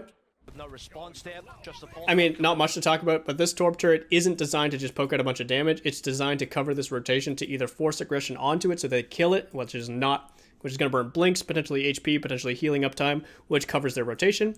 But also, it denies this angle, so that while they're making this rotation, if Kevster's trying to ignore the turret and go this way, then he's still going to be hit by turret. It can serve like a Venom Mine, like an early warning system to make sure that they know someone's behind them, but also like as a deterrent. You know, it's like if you get hit by the turret, you're probably just going to call off the aggression, play to break the turret, and then catch up. Slows a lot of people down, especially Tracers. The shoot, which is admirable. But like Gladiators, importantly, get point. Not that it really matters. Going towards 99, or in this case, 99 to 98. See, this is a dumb turret, though. This turret's just for damage down main and maybe to absorb some pressure, which is terrible versus a Sojourn who will be building Railgun off of your turret. And realistically, all you're doing with this turret is charging your ultimate, which I guess you're trying to do, but you would do better just charging it with primary fires. Because it doesn't even start shooting before it goes down there. And you could do a little thing where as you're about to Molten Core, you throw the turret like into point. Maybe if you're lucky, it lands on the windowsill, something crazy. Then you hit E, then you go in with your Torvald. I assume most players in the Overwatch League haven't dedicated a lot of time into studying the art of Torbjorn. But there's a lot that Sam could have done here to get more guaranteed value from both his turret and from his overload and from his ultimate, which he failed to do. He's gonna pop it immediately. Pops the Molten Core though, triggers Reiner's aggression. The lamp covers him here, but it's not going to be enough to deal with. Lots of damage going through from the Torvald, but unless these kills come through immediately, I think wait. So, hold on. So, all that aggression, the Nano from Reiner kills Sam's Torb, which Sam should have been able to live. It also forces the lamp and breaks the turret, but that's not that massive, I guess. Especially considering it was Gladiator's only ultimate. And because Reiner's their tank who aggressed, it opens up proper to go in the backline with Mikey. I don't know where Finn and Violet are right now. Did they just walk forward uncontested? Because where's Kevster, if so? Where is Kevster? Kevster's all the way over here? Kevster went to equalize the value of this Torb alongside Nano Reiner. Because normally when you're committing like an anchor ultimate like this and you're committing for space and teamfight pressure, you kind of split your threats. But instead of doing that, Finn and Violet, I think, just walk forward onto point, completely nullifying the rest of this Nano from Reiner and Kevster's uptime during their aggressive window. Finn just walks forward, and he's walking over the red carpet too, so they can't even chase him without dying. And then, I don't know who that was. That was Violet jumping up and down on both sides, getting the Mega, jumping back over. That's really well played by the backline, and really creative use. I strongly doubt that was planned, but that's a really cool way to take advantage of Torb ultimate. And Shock win the map out from that play. They didn't even really find massive kills. It's just like Gladiator's commitment found absolutely nothing. Unlucky, dude. That's actually a tragedy. really like decisive commitment from Glads. It just didn't land. Their star player, when they need him, he gets it done. Look at this. Let's take a look at it. And then Proper's here with no tracer on him. Lucio was busy dealing with Mikey, most likely. That's where his focus was. And then, yeah, no uptime from Patty from good disruption from Mikey. No peeling from Kevster because he's busy trying to get aggressive because they know if they just trade value there, they have a really good staying power and really good extended teamfight pressure from Patty. As long as he's not dealing with Winston Tracer, Wrecking Ball Tracer the entire time. Garden now rolling out relatively same both sides. Nothing crazy, no super early fights, but we are seeing the Genji back. So what's interesting here is we've got like a more all-in DPS line, but a more all-in tank line over here. So obviously Winston's still pretty committal compared to like Wrecking Ball. And they do need to find value with the bubble. But Wrecking Ball, or sorry, not Wrecking Ball, but Winston does get kind of shut down by defensive Doomfist, reactionary Doomfist play. Being able to punch people out of the bubble, pretty good. Being able to punch Winston into position he can't get out of because he's already committed his jump, pretty good. But Reiner goes down early here. He does get anti-nated and just burned down on point. He doesn't have any cooldowns. He's right there in the front line right now. He's right in front of Shu. He gets nanoed and jumped on by Mikey. He is punching Mikey away. But he doesn't have his shift. He's probably blocking right now. And then as he's shifting, probably going down. But hard to say. And then Shock just snowball from there. That's massive. All set up by a really nice anti-nade from Finn. Not bad, not bad. Proper wants everyone to die, but reins in it a little bit just to stay alive. First point cap goes to Shock, and this is arguably the hardest point to retake in the game. Hardest Koth point to retake in the game. Kevster in a really strong power position here on the off angle, but doesn't manage to find the kill before forcing recall. Still has advantage against Sam here. Oh, but not if he gets destroyed by Patty on the off angle. Wait, no, sorry, I was talking about the other Tracer. Both DPS from Glad's showing up right now. Kevster still farming, and now everyone's dead. Sam equalizes, but yeah, Go ahead and take Rhino will it be back fast enough, Yeah, and United States lots of will ultimates on the table now for unbelievable both match finder as well, teams. finally going down towards the This end. is now like ult economy mayhem. Both teams have strong engage tools. Both teams have strong one-shot potentials. Both teams have strong mitigation tools once they build their beats. Now the LA Gladiators starting Lots to from worry hand, about here. gets an initial Lots of mix-up couple potential. of Let's see how rails Shock that opt to connection approach. left click is going to be enough to enable the Might be fight just a forward. pulse bomb. Might be a nano onto Mikey. diving forward, pulse bomb Goes for the gonna be pulse, locked doesn't in. find it. Gonna be finding it. Backs out, post recall. Trying to stay alive versus Kevster's aggression. Waiting for a point Nano happens onto Sam. Post for that. Kevster's Post still what? holding What on did I his see? own. Okay, that was just, I thought this was a transfer a second, but it's disruptor shot. Nano onto Reiner, met by Nano onto Sam. Reiner finds nothing with his cooldowns here. He still has his shift, but it's met by the beat, which is arguably not even necessary right now. Through. Sound barrier gonna be dropped in. Violet. Nano into Sam. Okay, there goes Finn. However, gonna be punched off But in Patty goes down at the same time. Mikey has Primal. Does get popped. Reiner able to exit, Sam however. didn't really find much with the Nano, but he has his blade now. Does he even need it? However, picked off. Funny Astro's still alive. Both teams kind of just like changed places. Looks like they are more than Like Shock were approaching from the white room, collapsed into white room with the Nano, with the Genji, with Mikey's Primal. Meanwhile, like Gladiators like spilled out and went and took white room instead. We saw it individually from Reiner going over here, but it looks like the rest of the team also went over there. I don't know when. happy can see this and funny. Astro Wonder what going hero back needs to be down buffed to the get back Owl end into a for Rhine attack. Orisa meta. 3 versus 2 committed Ryan and against Orisa Shock. would be a 3 start. Glads on 2, so they still hold on to 3, very important. 1 Sam has blade available, but Funny Astro can counter. Plenty for the Glads to work through in terms of resources, far less for the Shock, and they need to enable this Sam dive as much as possible. An early beat from Funny Astro again. Not finding the Pulse pulse. bomb locked in, not gonna find that kill. Finn does take Ooh, and he goes Kevster, down. who- Wait, hold on. Pulse bomb locked Am I crazy? Or like, didn't they add like a wall here? In the newest beta? Is that new? Is that not in the Owl patch? in, not gonna find that kill. Finn does take down Kevster, who is back turned to him. A 1-for-1 at DPS for a support.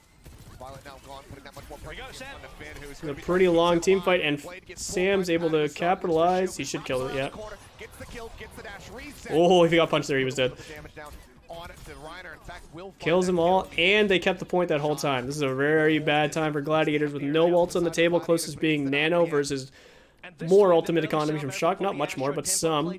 Closer beat from Violet is the most important there, and last fight situation coming in on 80%. This is rough. Obviously, it's gonna... Gladiators have the potential to make this into a long team fight, but not if they open up pressure from Proper's Pulse Bomb, from Finn building a Nano faster than Shu, whatever it could be. Proper forced to recall early is pretty good for Glads here, but again, it's really struggling for viability on point. Big anti-nade, but no one goes down. Okay, Mikey eventually goes down. Proper is insane, taking down Kevster. Oh, he wanted to bait that aggression and find a juicy pulse bomb. Oh, he's got to find one anyway. Oh my god, if you just didn't shoot there and walked forward and pulse bombed, you kill 5 people. Oh, that was miscommunication. Gets the elimination. The Nano now expiring. He looks for Finn. He's gonna find the kill. Gladiators will clean this one up. 98% though for Shock. It means they just need 1, and they still have Beat and Primal available, and a Blade coming up. Well, there's the beat, actually, because they kill Funny Astro. They want to commit and double down on this one. Sam is cleaning up everybody, going in deep into the back line. Now, just solidifying on point, retaking this point. They know how much pressure it puts Glads under, so they prioritize taking the point there, putting 3 people on, and there's not enough people to touch. And no beat for Funny Astro is just a terrible spot to be in for Glads. And this is going to be the map. Sam showing up like an absolute monster right there on the Genji. And really good, like really good, what's the word I'm looking, discipline to not just, like, after getting those 2 kills, to, like, come back to point and 3-cap it before going back in.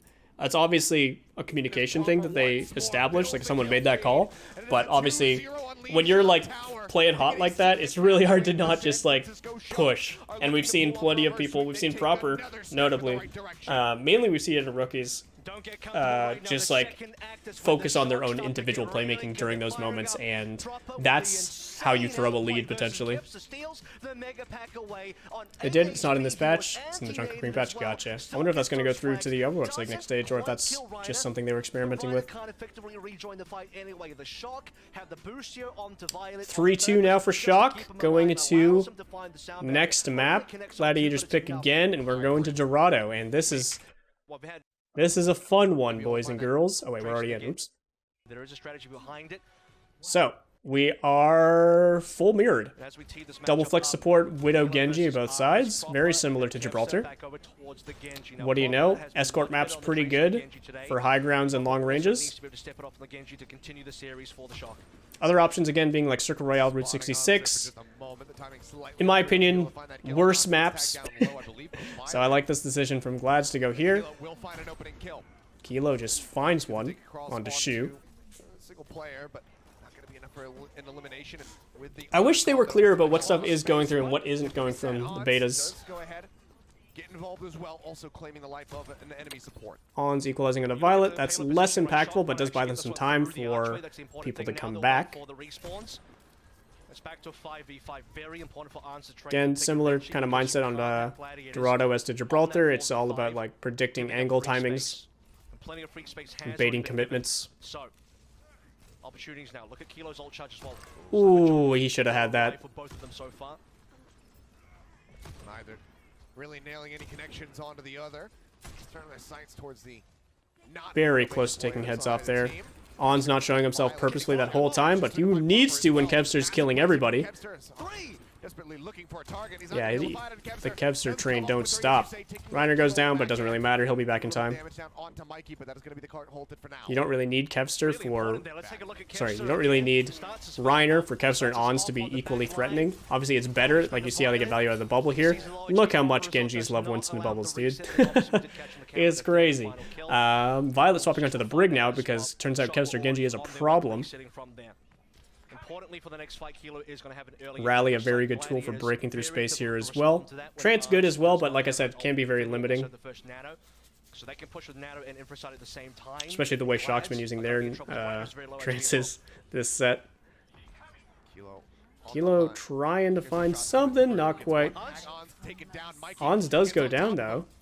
And they've got the walls up now. This could be a fast first point take. Nano onto Reiner to reaggress, forces Proper out, not much else. Oh, he's doubling down on the Proper, and he kills him. That nade from Shu was nuts. It also kills Finn. Finn should die here. Finn should die here. Finn is not going to die here. Forcing Primal, actually. I thought more people were going aggressive. Oh my god. Okay. Ons is a pretty good Widow player, turns out. Reiner causing a lot of disruption. This is where you back out, though. This is the end of your opportunity window. Don't get greedy. Skewed is... I remember this. I remember seeing this live and seeing Skewed trance. It was like, why are you just purposefully throwing first point? There's no reason to trance in here for Reiner. If Reiner's dying here, that's his choice, honestly. But like, there's nothing that you're doubling down onto. You don't even have like a high priority Discord on. Like, you have it on Brig, but like only Reiner is in right now, unless Skewed was about to die. Which I don't think was the case. I mean, maybe it was the case, but it shouldn't have been the case even if it was. The only time you would trance to prolong this aggression is if you're ready to double down with Kevster, maybe even with Blade, to try and kill one or two people and then get out, hopefully before trance ends. But yeah, maybe he thought he would be able to trance and get back to safety, but now because he's getting booped into Narnia here alongside Reiner, it means that these two people are basically guaranteed dead. They are out of options. The tank is out of gas right now.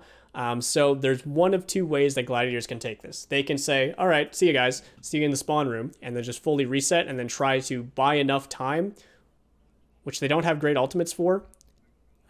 These two ultimates would be the best ones at buying time. Buy enough time or eventually equalize, like if Kevster lurks back here and then tries to blade backline, which can split their aggression. Or you double down and try to equalize enough here so that they don't have the cart pressure after cleaning up these kills, because no matter what happens here, these people are dead, I'm pretty sure. But you can try and equalize and double down here by killing Violet and Finn with a Genji Blade, and maybe even like an aggressive Ana nade going in. And then you leave Ons to be the one to stall point with like just Widow pressure in general, but also with touching before Reiner comes back from the grave. This is just a nightmare situation because Skewed is getting booped in though. Skewed is juggled well away from the rest of the Skewed's out of position. He's very out of position. Yeah, Skewed's dead. There's the blade. They're trying to equalize. He finds Kilo. Kilo is not enough for Reiner and Skewed. So again, they equalized a little bit. This lets Ons be more of a threat, but there's still like a Brig Shield and a Winston ready to pressure Ons out. This is not enough pressure. They also just are smart players and won't pick a Widow. And even though they're not going to push it in all the way here, Glads are forced into an awkward retouch with no ultimate economy. And Proper still has Blade. Ons is trying to make a miracle happen right now, getting really aggressive on these angles. Proper is pulling the meta Athena flank. Who needs a dash? Good restraint, not to go on the Widow, even just killing onto there. It's not as flashy, it's not going to get you play the game, but is more than enough to cap the point. And yeah, that they threw away their ult economy by doubling down there, but realistically they were in a position where they needed to double down, at least they felt they needed to double down because of the forward chase from Reiner and the trans commitment from Skewed, unfortunately. But once you lose the trans, once you lose Skewed, San Fransisco Shock are snowballing off that one play all the way to a cap, and they have ultimates, they played the blade. Semi-successful, doesn't matter. They had Kilo loves that little trick. Not enough Widows do that, to be honest. Happy to see it. Being abused. Reiner getting slept. Is he dead? Bonk. Oh, just kidding. He's nanoed. Good little boop from Violet to keep him away, but it's not going to be enough. They should win this. Question mark. Finn? Can he keep himself alive? He cannot. Kevster will take him down, but a couple trades going their way. Both supports down from Glads, and no more ults on the table. Mikey is farming right now. Violet knows how to stay alive on the Brigitte. Hits him with a little teabag. What's really cool about both these compositions is like they don't need to position on the high ground to threaten the high ground mid-fight. The only person that really needs to, I guess, from both sides would be the support lineups because they've got no movement options, but like Widow, Genji, and Winston can all see and grapple or jump or wall climb up to the high ground mid-fight and open up that opportunity. So even if they're not up there, at any point you have to worry about them threatening that angle, which is really scary. This matters more on this map where you have options that aren't the high ground, compared to Gibraltar where you're always worried about the high ground anyway because the whole map is high ground. Here, at least you have to worry about flank routes, and sometimes you can ignore flank routes by taking the high ground, but the high ground's never fully safe against this type of comp. Alright, closing in on last fight, potentially. Nano available for Shock. Mikey swapping onto the Wrecking Ball for a faster approach, more all-in potential. Maybe onto like someone like Zen, more solo potential. Kilo finds the opening pick onto Kevster. That's pretty massive considering he had Blade. Oh, but they're giving up all their space. Again, like, Violet's doing such a good job prioritizing the point here. This is kind of like his job in these moments during the fight. But like, why are we forced all the way out after we kill Kevster? Where's Wrecking Ball? Where's our Genji? Genji's going aggressive onto Ana solo? Where's Mikey? And then he's forced to dash out, and then he sees Reiner, and he's forced to give up high ground even? Where's Mikey? Where's the 2v1 setups that you can create with this composition? Where's the angle from Kilo that's punishing Reiner for holding on the high ground? Like, where is everybody right now? Well, here's Kilo, by the way. He's scared of the enemy Widow because they got walls popped. Fair enough, but then why are Mikey and Proper not on Widow opening up Kilo to be as free as he wants? Because there's no Genji in play, and Reiner has to touch the point. And then Kilo has to go for the safest angle known to man, still finds Skewed, and Proper finds Ons. Mikey's now coming back from a Mega Pack, I'm assuming, and coming back to point. Slam. Okay. Okay, it works out. Never mind, I'm dumb. Shock's good. They win it out. Sharp, you're on vacation. Enjoy your vacation. But thank you for stopping by. Good to see you. Go for the final stretch of Dorado. it's just a great amount of Yeah, Mikey was just in their backline somewhere, not on the enemy Widow. He probably got on the Widow and then went past them to go get a Mega and come back. But the timing was just like all over the place at first. But timing doesn't matter when everyone wins their duels or finds value at the same time, despite not coordinating. Nano Blade available for Shock, but they're going up against a Trance. Anti-Nade hits Reiner. I'd be tempting to Nano Blade onto Reiner right there. But instead, they're getting Nano Bladed on. With no Trance on their side. Very few options to deal with that. Mikey will build his mines and then die on payload. San Fransisco Shock, 4 ultimates ready to go for the final push. But the kills That's not good. Kilo probably wants to swap at this point in the map anyway. I think an Ashe would fare better here, or a Sojourn. There we go. You see a situation where the Infrasight is traded for 2 ultimates. Shock can still play through with 4 minutes and cap this, so in terms of economics, it's okay. Really early mines. Again, I don't think Mikey's been finding the value from his mines that he's expecting in a lot of situations. Group up around him. Shots flying, the deflect now going to be burned. There is the nano boost. The Blade getting pulled. Anti out on it, but he still Okay, does find the kill. Proper. Yeah. Everyone is dead. Will that cap the point for them? Keep 3 on. This isn't push. We have 3 on payload this time, and I won't yell at you. Can they touch? They're trancing out. Kevster touches, but doesn't recall on time. Ons is back on the Soldier. Just trying to get some consistent damage in, but he is down. Put to sleep. Reiner's here with the Primal, but he's going to quickly burn down, I believe, since he's forced to stay on payload. Or I guess they're just going to ignore him, too. That's one way. But yeah, then quickly burn down as soon as they focus him. 1 by 1 they fall, and they cap in the overtime. Considering how poor first point was going for them, and it took Gladiators throwing for them to cap it, that's a pretty good showing from Shock. I think full capping... This is like a bit of a tin foil hat. Not conspiracy, I guess, but feeling I have about the game in Overwatch 2. But it feels like almost every payload and hybrid map, every third point, is kind of like 2 CP second point now.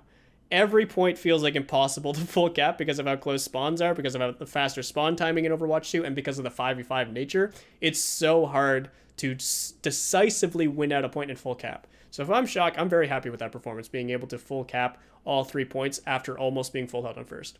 DeVilci, good night. Missed the finals. Have a good stream. Well, thank you, sir. Thanks for stopping by. And yeah, I'll be sure to upload this VOD on YouTube if anyone's trying to catch it later. But yeah, not a bad full cap. Not an easy task for sure. Closer spawns, especially Dorado. There's honestly like every map. Kings Row, Eichenwald, Hollywood, Gibraltar.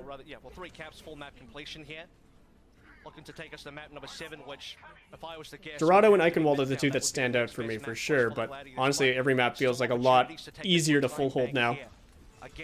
Full hold on third points. A lot harder to full cap is what I should say. Proper just finds an early kill on Kevster. Where did that happen? Oh, Kevster's peeking. Kevster's committing. Kevster's not reflecting.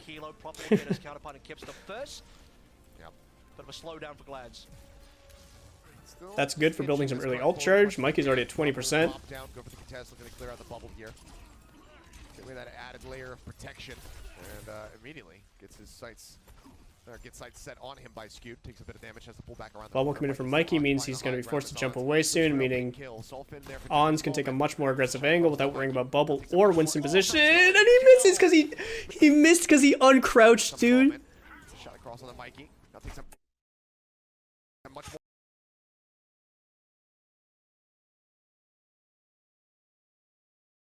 Okay, never mind. He shot, and then he uncrouched. His crosshair was just slightly too high. I thought he uncrouched first, and that's what bumped his crosshair up. Oh, that's gotta be a kill. Misses the shot of the Violet. But no. Unlucky. The stairs maybe took... Oh, like he was hovering his crosshair above the head anyway. That was very, very close, though. Oh, Kilo doesn't know the grapple timing. He was standing still, too. On's missing 2 in a row there. Unfortunate, but that's the nature of Widow. Can't hit every shot. Attention to the jump shot. Ons goes up over the top. He just Going for another one. He's hitting it on cooldown now. Kilo doesn't know that's timing. groove again. It's another tap, but Kilo has Okay, it back. Kilo's hitting his timings though, taking out Shu while Proper kills Reiner. Puts him down. That's another 30 seconds almost burnt on the clock before they can take another fight. The shock just draining down Still the no time, ultimates bang half yet. time. On's being the closest. You Being a see bit the of a difference body in shot damage Billy output, so the far. flags go to Kilo, right? It's 84% to 52 from Kilo. There's a so cute he's spot from hitting Skew. darts. He is able to land the damage, but these aren't resulting in I honestly final didn't know blows, that was a Kilo spot. is getting final blows. Kilo is 10 to 2 in final blows. Yeah, it's time for the versus On's redemption in arc terms of for the total sure. Kills, not in the 1v1, obviously. Alright, Kilo, he's been peeking here on repeat. Oh, he's grappling during walls. He should have taken his head off right there. But obviously, Violet lives again. On's gonna know everywhere that he goes. Mikey diving into the back does get antsy Deep down. commitment with the This primal. ball low, still Ooh, through On's onto the Winston. almost On's taking his primal own head stay off. alive. That would count as a headshot, right? Lower and lower. They still do hold on to that nano, but there you go. That's the kind of shot that he needed. Violet gonna be Beautiful. shut down 5% away from that transcendence, but Mikey nanoed up, dives into the back. That's going to be managing Finn to dead find as well. Shu. Alright, that should be enough to open up first Kester point. and Reiner managed to dive together. Where's the rest of Shock? Where is everybody? Only 2 people died. HP, the cap is going to be there. 4 minutes and Where did 8 everybody go? inside of the There's Gladiators. Mikey. Big Mikey opening is kill there staggered. from Ons when they needed it. Thought he was touching maybe. Kill skewed. Maybe he's able to get out. Nah. At least he got one for his trouble. By the way, Violet dies on about 98% to trance. You cannot overstate how important that was from Arns. Talked about him going for Violet a number of times. He missed twice. But the third That was shot more went a through, Mike, the third not shot Mikey. there That was I more say of a was Reiner play than an important Ons play, as honestly. defense. Violet Ons hit the punches angle, more a good trance, timing, but Violet doesn't Reiner forced find him to any that trance. position. He would have died even without that headshot if it was just like a body shot or any amount of damage. But obviously, nice shot from Ons. Makes that play happen faster, opens up more Just being a potential. Single shot, even if you're whiffing the whole way throughout, you get that one connection onto somebody who's got that ult ready to roll. That could be the difference maker. Getting the win. Ons electing not to shoot himself in the head. Kilo on. I remember this. This is funny. Just gonna be sitting in the corner now. Just hard contested for the moment. Good patience Also a situation from where skewed. blades are available, but the nanos are not. The 2 snipers will barely miss each Even other. after There Ons it is, thinks, that oh very yeah, critical On bit in would have mind. hit the That's head there if it Kilo's wasn't for seen that him place mine. before, and Ons will not get the connection on the player. Oh, Mikey slept the headshot. What? I don't know how that's not a headshot. He dies. Still in the kill. He still Okay. dies. Okay. Shu gets a kill But he's still and dead. is out in the Reiner's corridor. killing It's in Finn. the courtyard. People are just dying left and right for Shock. They force Trance at least, so they'll take that. That's better than nothing. But Proper's dead here. Or he's not dead here, but he should be. Shot can at least be glad Kilo's for dead that. instead. Cart is now For one some final reason he quarter. committed, and Proper's dead. So that's going to be second point capped, because both DPS staggered late, and they're playing Widow and Genji. Gladiators could build up a Yeah, very there's massive 0% chance time there's no way, right? Like, even though he's Wrecking Ball, there's no way. Not without a nano. Okay, Trance. They're still, like, forcing such an aggressive situation. All they just wait out Trance, and the nano blade comes through. Back, and as the trance expires, Violet goes down. Proper just pull the blade himself. Finds Ons. Can he get more values? The answer is gonna be no, Proper as finding results Ons. end up expiring. Spawn advantage still Mikey heavily once more favored taking for well Shock, so out. Shock really held this? Trading places here against the Glad's members. He does stay alive for a little Okay, bit longer, but maybe Reiner not. comes up with taking down Now the nano's coming through, but Mikey's relegated to staying on point, so it doesn't full cap. Now go, go, go, go, go, go, go! You're go, go, go, go, go! Violet and Finn are both there. Yeah, Genji should have died there, and Winston should have died there too. It's weird how often Mikey or no, was it Kaluge on Gibraltar? Was Kaluge or Mikey playing on Gibraltar? I don't remember. But it's weird how often the tank player gets, like, overstays when someone else is covering his job.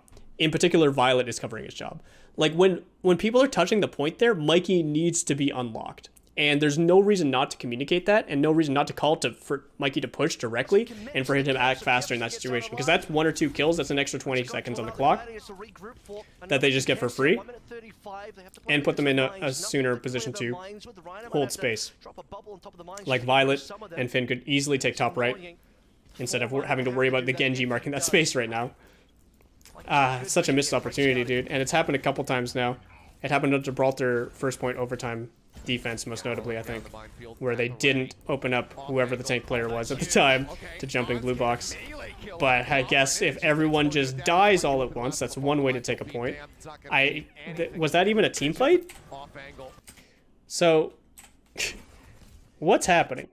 So, Violet's just sitting in the middle of the street, and Kilo is in the bottom left getting dove without Violet being on top of him. Proper is looking to hold top right to mark Widow. That's fine. Mikey is now responding to Reiner jumping in, trying to boop him forward and make him commit further, but he gets the primal, so we don't want that actually, and that becomes a misplay. Violet now tries to whip shot Reiner mid-primal, it looks like, hit him off the map potentially, but gets demolished by Skewed from the off angle because, again, he's standing in the middle of the road instead of on top of Kilo's position. I don't know where Finn is right now. Proper ends up committing onto Ons, trying to equalize after hearing that Reiner's committing and using primal, but goes down to Ons, probably a body shot melee or just SMG melee. Violet again gets crossfired. Kilo is now grappled or booped into Violet's position. I don't know where Finn was, but he also gets his head taken off. And Mikey tries his best to stabilize point with mines before dying. Everything went Gladiators' way there. The commitment here was good because Violet on the Brig was split from the Widow position, so the dive went off scot-free and got a punish onto Widow. They then also punished Brig because the crossfire opened up when Brig turned their attention. I don't know where Ana was, probably back here, and then just another dome, and then the commitment over here. Kilo also, or not Kilo, sorry, Ons also won his 1v1 over here before taking off on his head as well, so everyone just kind of popped off, but mainly because Mikey wasn't positioning to aggress with Proper at the start of the fight. Finn wasn't in a safe position pre-fight because they didn't get enough stagger kills to take position, so they were relegated to putting Violet on the cart, which meant Finn needed to play near Violet. But then Kilo didn't play near Finn or Violet, or all three of them weren't playing together, so the dive got way too much value, and then the follow-up was free because there was no counter-aggression. Mikey now swapping onto the Winston. I think it's better for this closed off space. Bubble is just real good. 2 minutes on the clock for Glads. All they have to do is full cap, which again is harder to do in Overwatch 2 now, but very doable. Walls up. Again, I think I'd be happy to see Kilo or Ons, both of them, to be honest, swap into an Ashe here, but who needs it when you're snowballing? Everyone's dead again. So Ana's like over here and can't kite back because Widow's online, but like why isn't Mikey jumping up there to bubble, and why isn't Brig moving forward to like spot the Widow out and hold shield while walking towards the Ana? Why isn't Ana double packed immediately as soon as they see them low and out of position? And then they give up the high ground as well, so Genji and Winston are completely like free to like hold high ground and threaten from there whenever they want. Proper goes aggressive to try and find anything to equalize and stall the payload, finds nothing. Mikey does the same thing. Are they? And they're not even going to touch after that. Okay, Kilo touches, never mind. Really going to run out on Sojourn instead of Tracer too? I mean, like, I get it. Disruptor shot's pretty good.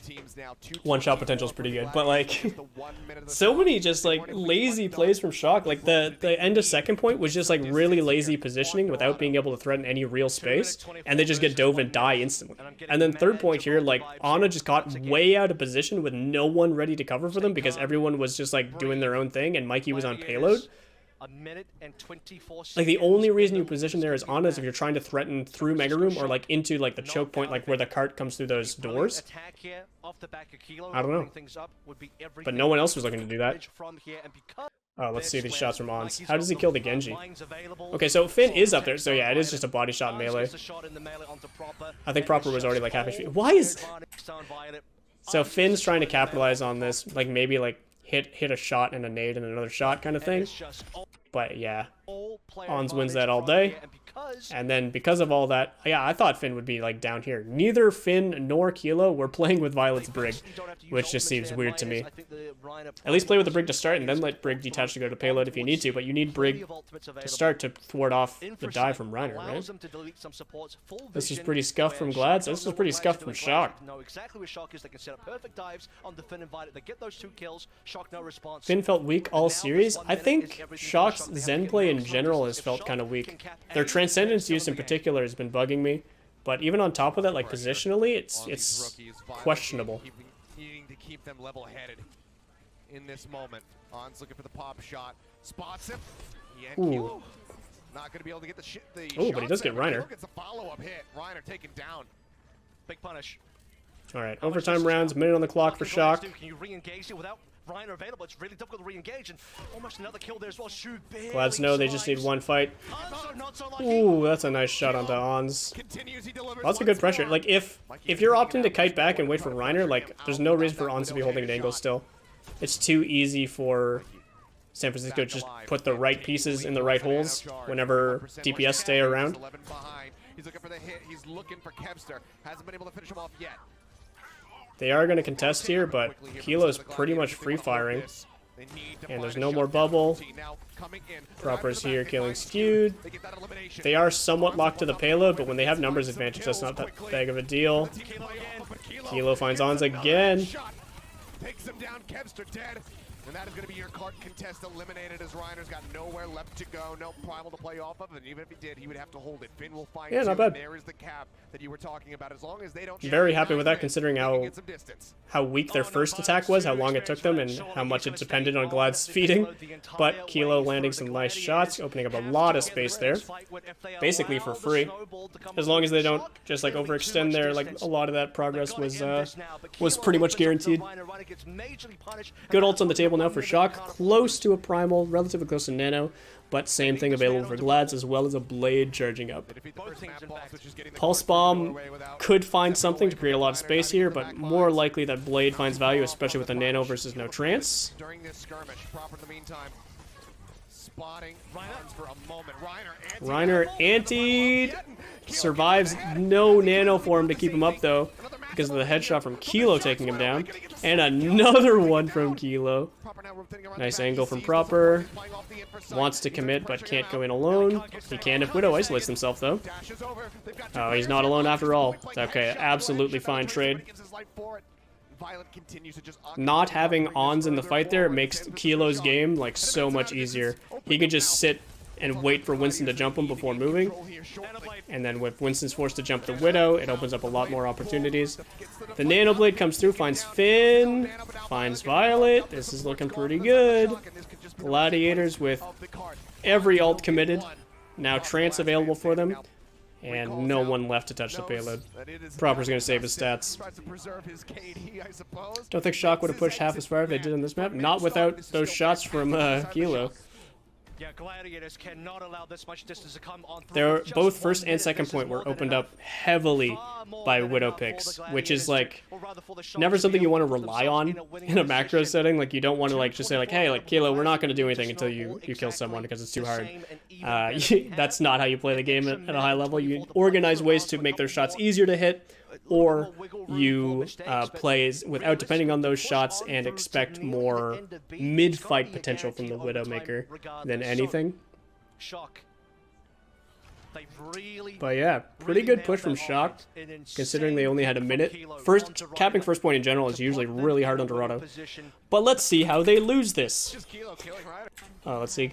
This shot was nuts, actually. So he was looking at Kevster that whole time, and then somehow hits the head. Beautiful. And again, like that opened up so much space because without Reiner in play, that makes it a lot freer for both Proper and Kilo to play aggressively. Violet can play like solo on the payload when all he has to worry about is a Genji. Finn can take an aggressive angle, start getting ready for post-trans positioning. Strat, okay, it's Kilo time. Well, now Ons put in a similar position, needing to find some impact with these shots. We saw from him on Gibraltar. Can he do it now? I think this is a really bad position from Ons, but he's making it work. Mikey's there alone. With no Genji on Shock's side, it's hard to threaten the high grounds close like that. So it's only really Mikey there. He can make someone comfortable, make sure he can't shoot, but that's about all he can do. Looking for those grapples. I love just watching Widowmakers scope into nothing into the sky. It's unironically such a big brain prediction play they're trying to make. Just not always the case. It's a gamble like anything. I'm just waiting, seeing if there's any forward presence being shown there. Ah, so that's how it feels. Well, Reyes with the gifted to Helldog. Welcome to the Tika team. Thank you, sir, for the support. Finn killing Reiner's 10, 15, 30 seconds, potentially, if they staggers anyone else. Off the clock, which is really nice in overtime rounds. Reiner will be the one receiving this nano to make space, and Boy, do they need that space. 124 gone. We're down to 1 minute now. This is now equal territory. Vlad's working with the same time the Shock. Vlad's coming up on Nano here. They might use this to break first point. Nice anti-nade, but Violet stays alive. Nice positioning more than anything from Shock. Really strong backline synergy between Finn and Violet still. After a long, stressful match, still good to see the fundamentals being met. Ooh. Nice. Proper's a freak. Reiner's in with the Nano. Can Finn stay alive long enough? Violet is here. The raid boss cometh. Reiner falls. 20 seconds on the clock. How do Shock lose this? They only committed Mines and Pulse Bomb too. They're two, like, least... Actually, Widow's a pretty low commitment ult, but they still have Trance and Rally available, and there's no major ultimate. There's no Nano engage tool. They only have Primal, so they're very predictable how they go in. All they have to do is mark Ons and make sure that the backline survives the Primal, and they need to stagger... They need to stagger Rally and Trance so that both of them can't be used for the solo threat of Primal, and they need to make sure that Kilo has advantage in the Widow matchup by keeping Ons marked with either Proper or Mikey, or honestly just by popping walls, and then Proper can be used to just mark Kevster so that Kevster doesn't find a Pulse Bomb mid-rally, mid-trance, or anything like that, and Mikey can dance around payload and pressuring Reiner and pressuring Ons. You don't even need to find, like, an immediate kill, you just need to outlast Primal and then, like, go in with whatever support ultimate you still have. But let's see how Shock lose this. There's the walls, he guaranteed Widow pressure. Ons is dead. I remember this. This made me so mad, dude. Ons is dead, traded out for Violet, who's going mid-rally. Oh wait, I muted the video, oops. Violet gets purpled mid-rally and just dies to damage. Not even like a Widow. I guess it was probably like a Widow body shot here that chunks him so low. But like, just goes down mid-rally, which is a tragedy. But you trade it out with Ons, which is really good because not only... I mean, you'd rather have a Brig in an extended team fight than a Widow for most situations. But when you're trying to open up your own Widow, taking the enemy Widow off the board is absolutely massive. But then what does Kilo do? He grapples up to the high ground and then doesn't land on the high ground. He cucked his own angle so hard here and he gets nothing. The only target he's able to see now is Winston, and Winston doesn't even need to jump or use bubble to stop him from taking an angle. Just by existing, Reiner's shutting down his angle. And he's going to shut down more because now he's got no grapple and he's not on the high ground. I mean, post-trance, that is. Finn used trance, and again, another transcendence used from Shock in a purely defensive way, creating no opportunities for Mikey or Proper to go aggressive. For whatever reason, when Violet died, Shock just lost capacity to, like, control their limbs, and everyone gave up space and fell back, despite still having ultimate economy advantage while trance is running. But now that it's over, they've got Primal that wasn't forced, they've got trance that wasn't forced, they've got both DPS ults that weren't used. As long as he possibly can. Oh no, there's the trance now. Mikey and Proper forcing that out at least. Like, imagine if Kilo just hits a shot like, or takes out skewed before he trances. That's optimistic, but like hits a shot during trance to force an early Primal, hits a shot onto Shu or Kevster during trance while they're separated from the Zen. That gives Proper or Mikey an advantage to close out a kill. Like, literally anything goes well for either Violet or Kilo. Like, if Violet didn't instantly die with Primal, or if Kilo was in a position to land a single shot, and they were able to take advantage of their own trance and not just run away with it, they could have actually done something. But, good news, they forced Primal and Trance. They still have most of second point, 75% of second point to hold, the most important parts of second point to hold. And ult economy is not that bad. The downside is they don't have their own nano building, and they're probably not going to have rally in time unless they take 2 team fights, which I'm not sure they have the time to do, considering it's overtime spawns. Do at least have some ults to work with. The Oh god. Now going to be using it, as I say. Pulse bomb goes in, though. Reiner going to be Pulse onto Reiner, another huge advantage to start this fight, but they're not going in. They're not going in. You just killed their main tank. There's no one worried about damage. You know what you do in this situation? Does anyone know? Does anyone know what to do in this situation? Does anyone from the classroom want to raise their hand? The answer is, you let Mikey play the goddamn game instead of touching the payload. One, this is not where the payload caps, right? This is not this is not where the game ends. It's all the way back here. Why are you so concerned about sticking on payload that Mikey's doing this? What the fuck is this? And then, because of that, Skewed's free-firing this entire time. Proper post-recall, post-killing Reiner, post-blinks probably, is now finally starting to see people move into his space after Mikey played pinball for 5 years, but instead of getting on the Widow, like the one person that only he can reach. What the fuck?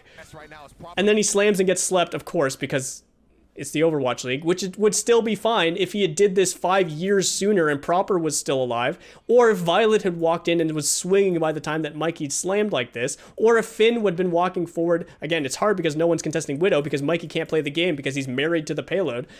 Oh my god, just do anything. If Mikey gets on Widow here, if Violet drops on the point and helps Proper, if Finn rounds this corner at the same time that Kilo's taking an angle knowing that On's is marked, this fight is free. But none of that happens, and everyone dies. Just play the game. Mikey has the minefield available. Surely they win this, right? Oh back my god, dude. San Fransisco Shock can touch this one. Kilo going towards the Sojourn as well. And now, the Reddit moment happens. We're just gonna let it play out. We're gonna see what happens. They can't do it! Not like this! So, what they're intending... See, what I meant about 2 fights, this is the problem, is it's not because, like, this isn't a lot of distance for it to cover, because they took an early fight. This is normally a 2-fight situation. Overtime spawns. Means the only viable people to touch are Proper and Mikey, because they died relatively early and they're fast, obviously. Kilo should come back on Sombra, by the way, too, and just go, like, 1v1 the Widow, but he's coming back on Sojourn instead. That's okay. It's still better than Widow, I think. But this happens. This will be the final fight. A Shu Nano available could go on to anybody. This Nano can decide. So we're gonna go back and try to pause it at the right moment. It's like a split. So right here, this isn't contesting the payload, which is such a tragedy because if you didn't know, again, so there's a couple things to know about payload contests. One, if there's 3 seconds left on the clock, like we're already in overtime, so this doesn't apply, but if there's 3 seconds left on the clock and you touch the payload before it stops moving, before it like, before, a better example is like on Koth where like the point has to touch, has to full cap kind of thing, it will trigger overtime. But for example, like if no one's touching the payload here from Gladiators and they touch with 3 seconds or less on the clock and then everyone gets off, it would still be overtime. They would be able to touch the payload within the next 3 seconds and continue moving forward. The other thing to know about the payload contest is that if you contest it for any amount of time, even a fraction of a second, like mid-tracer blink right here from Proper, he literally just went beep beep. If he even contested for a fraction of a second there, the payload kind of pauses. It's not as bad as like the push robot butt scratch, but there is a minute little pause here that would have given them time to roll out and touch. It's like 0.5 seconds, I think. And then he didn't touch. Mikey would have been able to touch with those 0.5 seconds if he's rolling out here, I think. And God, that's such a tragedy.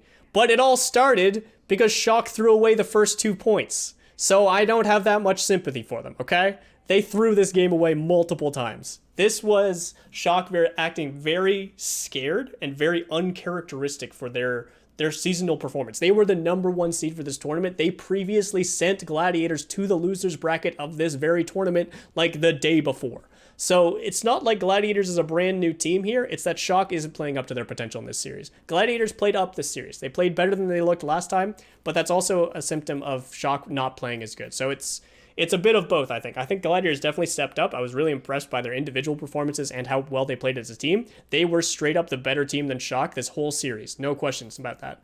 But that doesn't mean that Shock's like just a worse team forever.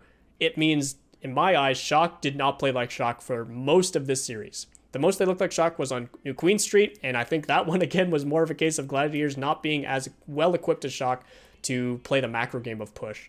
But here, there's no excuses. There was like so many obvious reasons for Shock to win, like 3 team fights in a row, and they elected not to. I mean, I'm being overly mean because this was so egregious and this is a terrible way to end a tournament and shut down your reverse sweep potential as Shock. But like, oh my God, this part in particular too, they start 2 fights by like, oh wait, I was going the wrong way. They start 2 fights by like huge kills. Like this fight right here, I can't get over this. They kill Reiner. I'm sorry, Mikey, I'm gonna shit on you a little bit more. All you have to do is like, anyone has to do anything right now and Proper can continue farming. And Proper knows this and Proper's playing like it because look how hard Proper commits. Oh, actually, it's not that hard. I thought he went in on Zen before he got right-clicked. He was waiting for Mikey to go in, is what he was doing, to get the sleep dart, to get the nade, to get the Discord probably, and then he'd go in and then one clip skewed, I think is the goal here, alongside with Violet crashing. But, like, needs to be cleaner. And again, like, this isn't like, super terrible. It's not like these guys still aren't pro players because of mistakes like this. Like, we literally saw Glad's making mistakes similar to this in their previous matchup. I still like have memories of the times like Reiner would commit and his team was like nowhere ready for him to commit kind of thing. But like you can't lose these advantages in these kind of high pressure situations as one of the most decorated teams in the league in the San Fransisco Shock, as the team who I've always praised as having the strongest structure, the best fundamentals, the most composure in situations exactly like this. And I know the only person I'm talking about with that experience is Violet. Everyone else is a rookie on this roster. I know this doesn't apply to all of them, but still, they've looked so strong this entire season so far. They're the #1 seed for a reason going into this tournament. And then this is how they lose the series. It's a tragedy, man. Oh. But anyway, that was the grand finals. What do you guys think? I had a blast watching. This was at the very least like super exciting Overwatch, and even though I hate one-shots in the game right now, I think they're incredibly oppressive. It was very exciting watching Ons and Kilo in these past couple maps, and I think both these teams are playing out of their minds with some of the levels of coordination, some of the individual playmaking they're having, but all that matters is the scoreline at the end of the day, huh?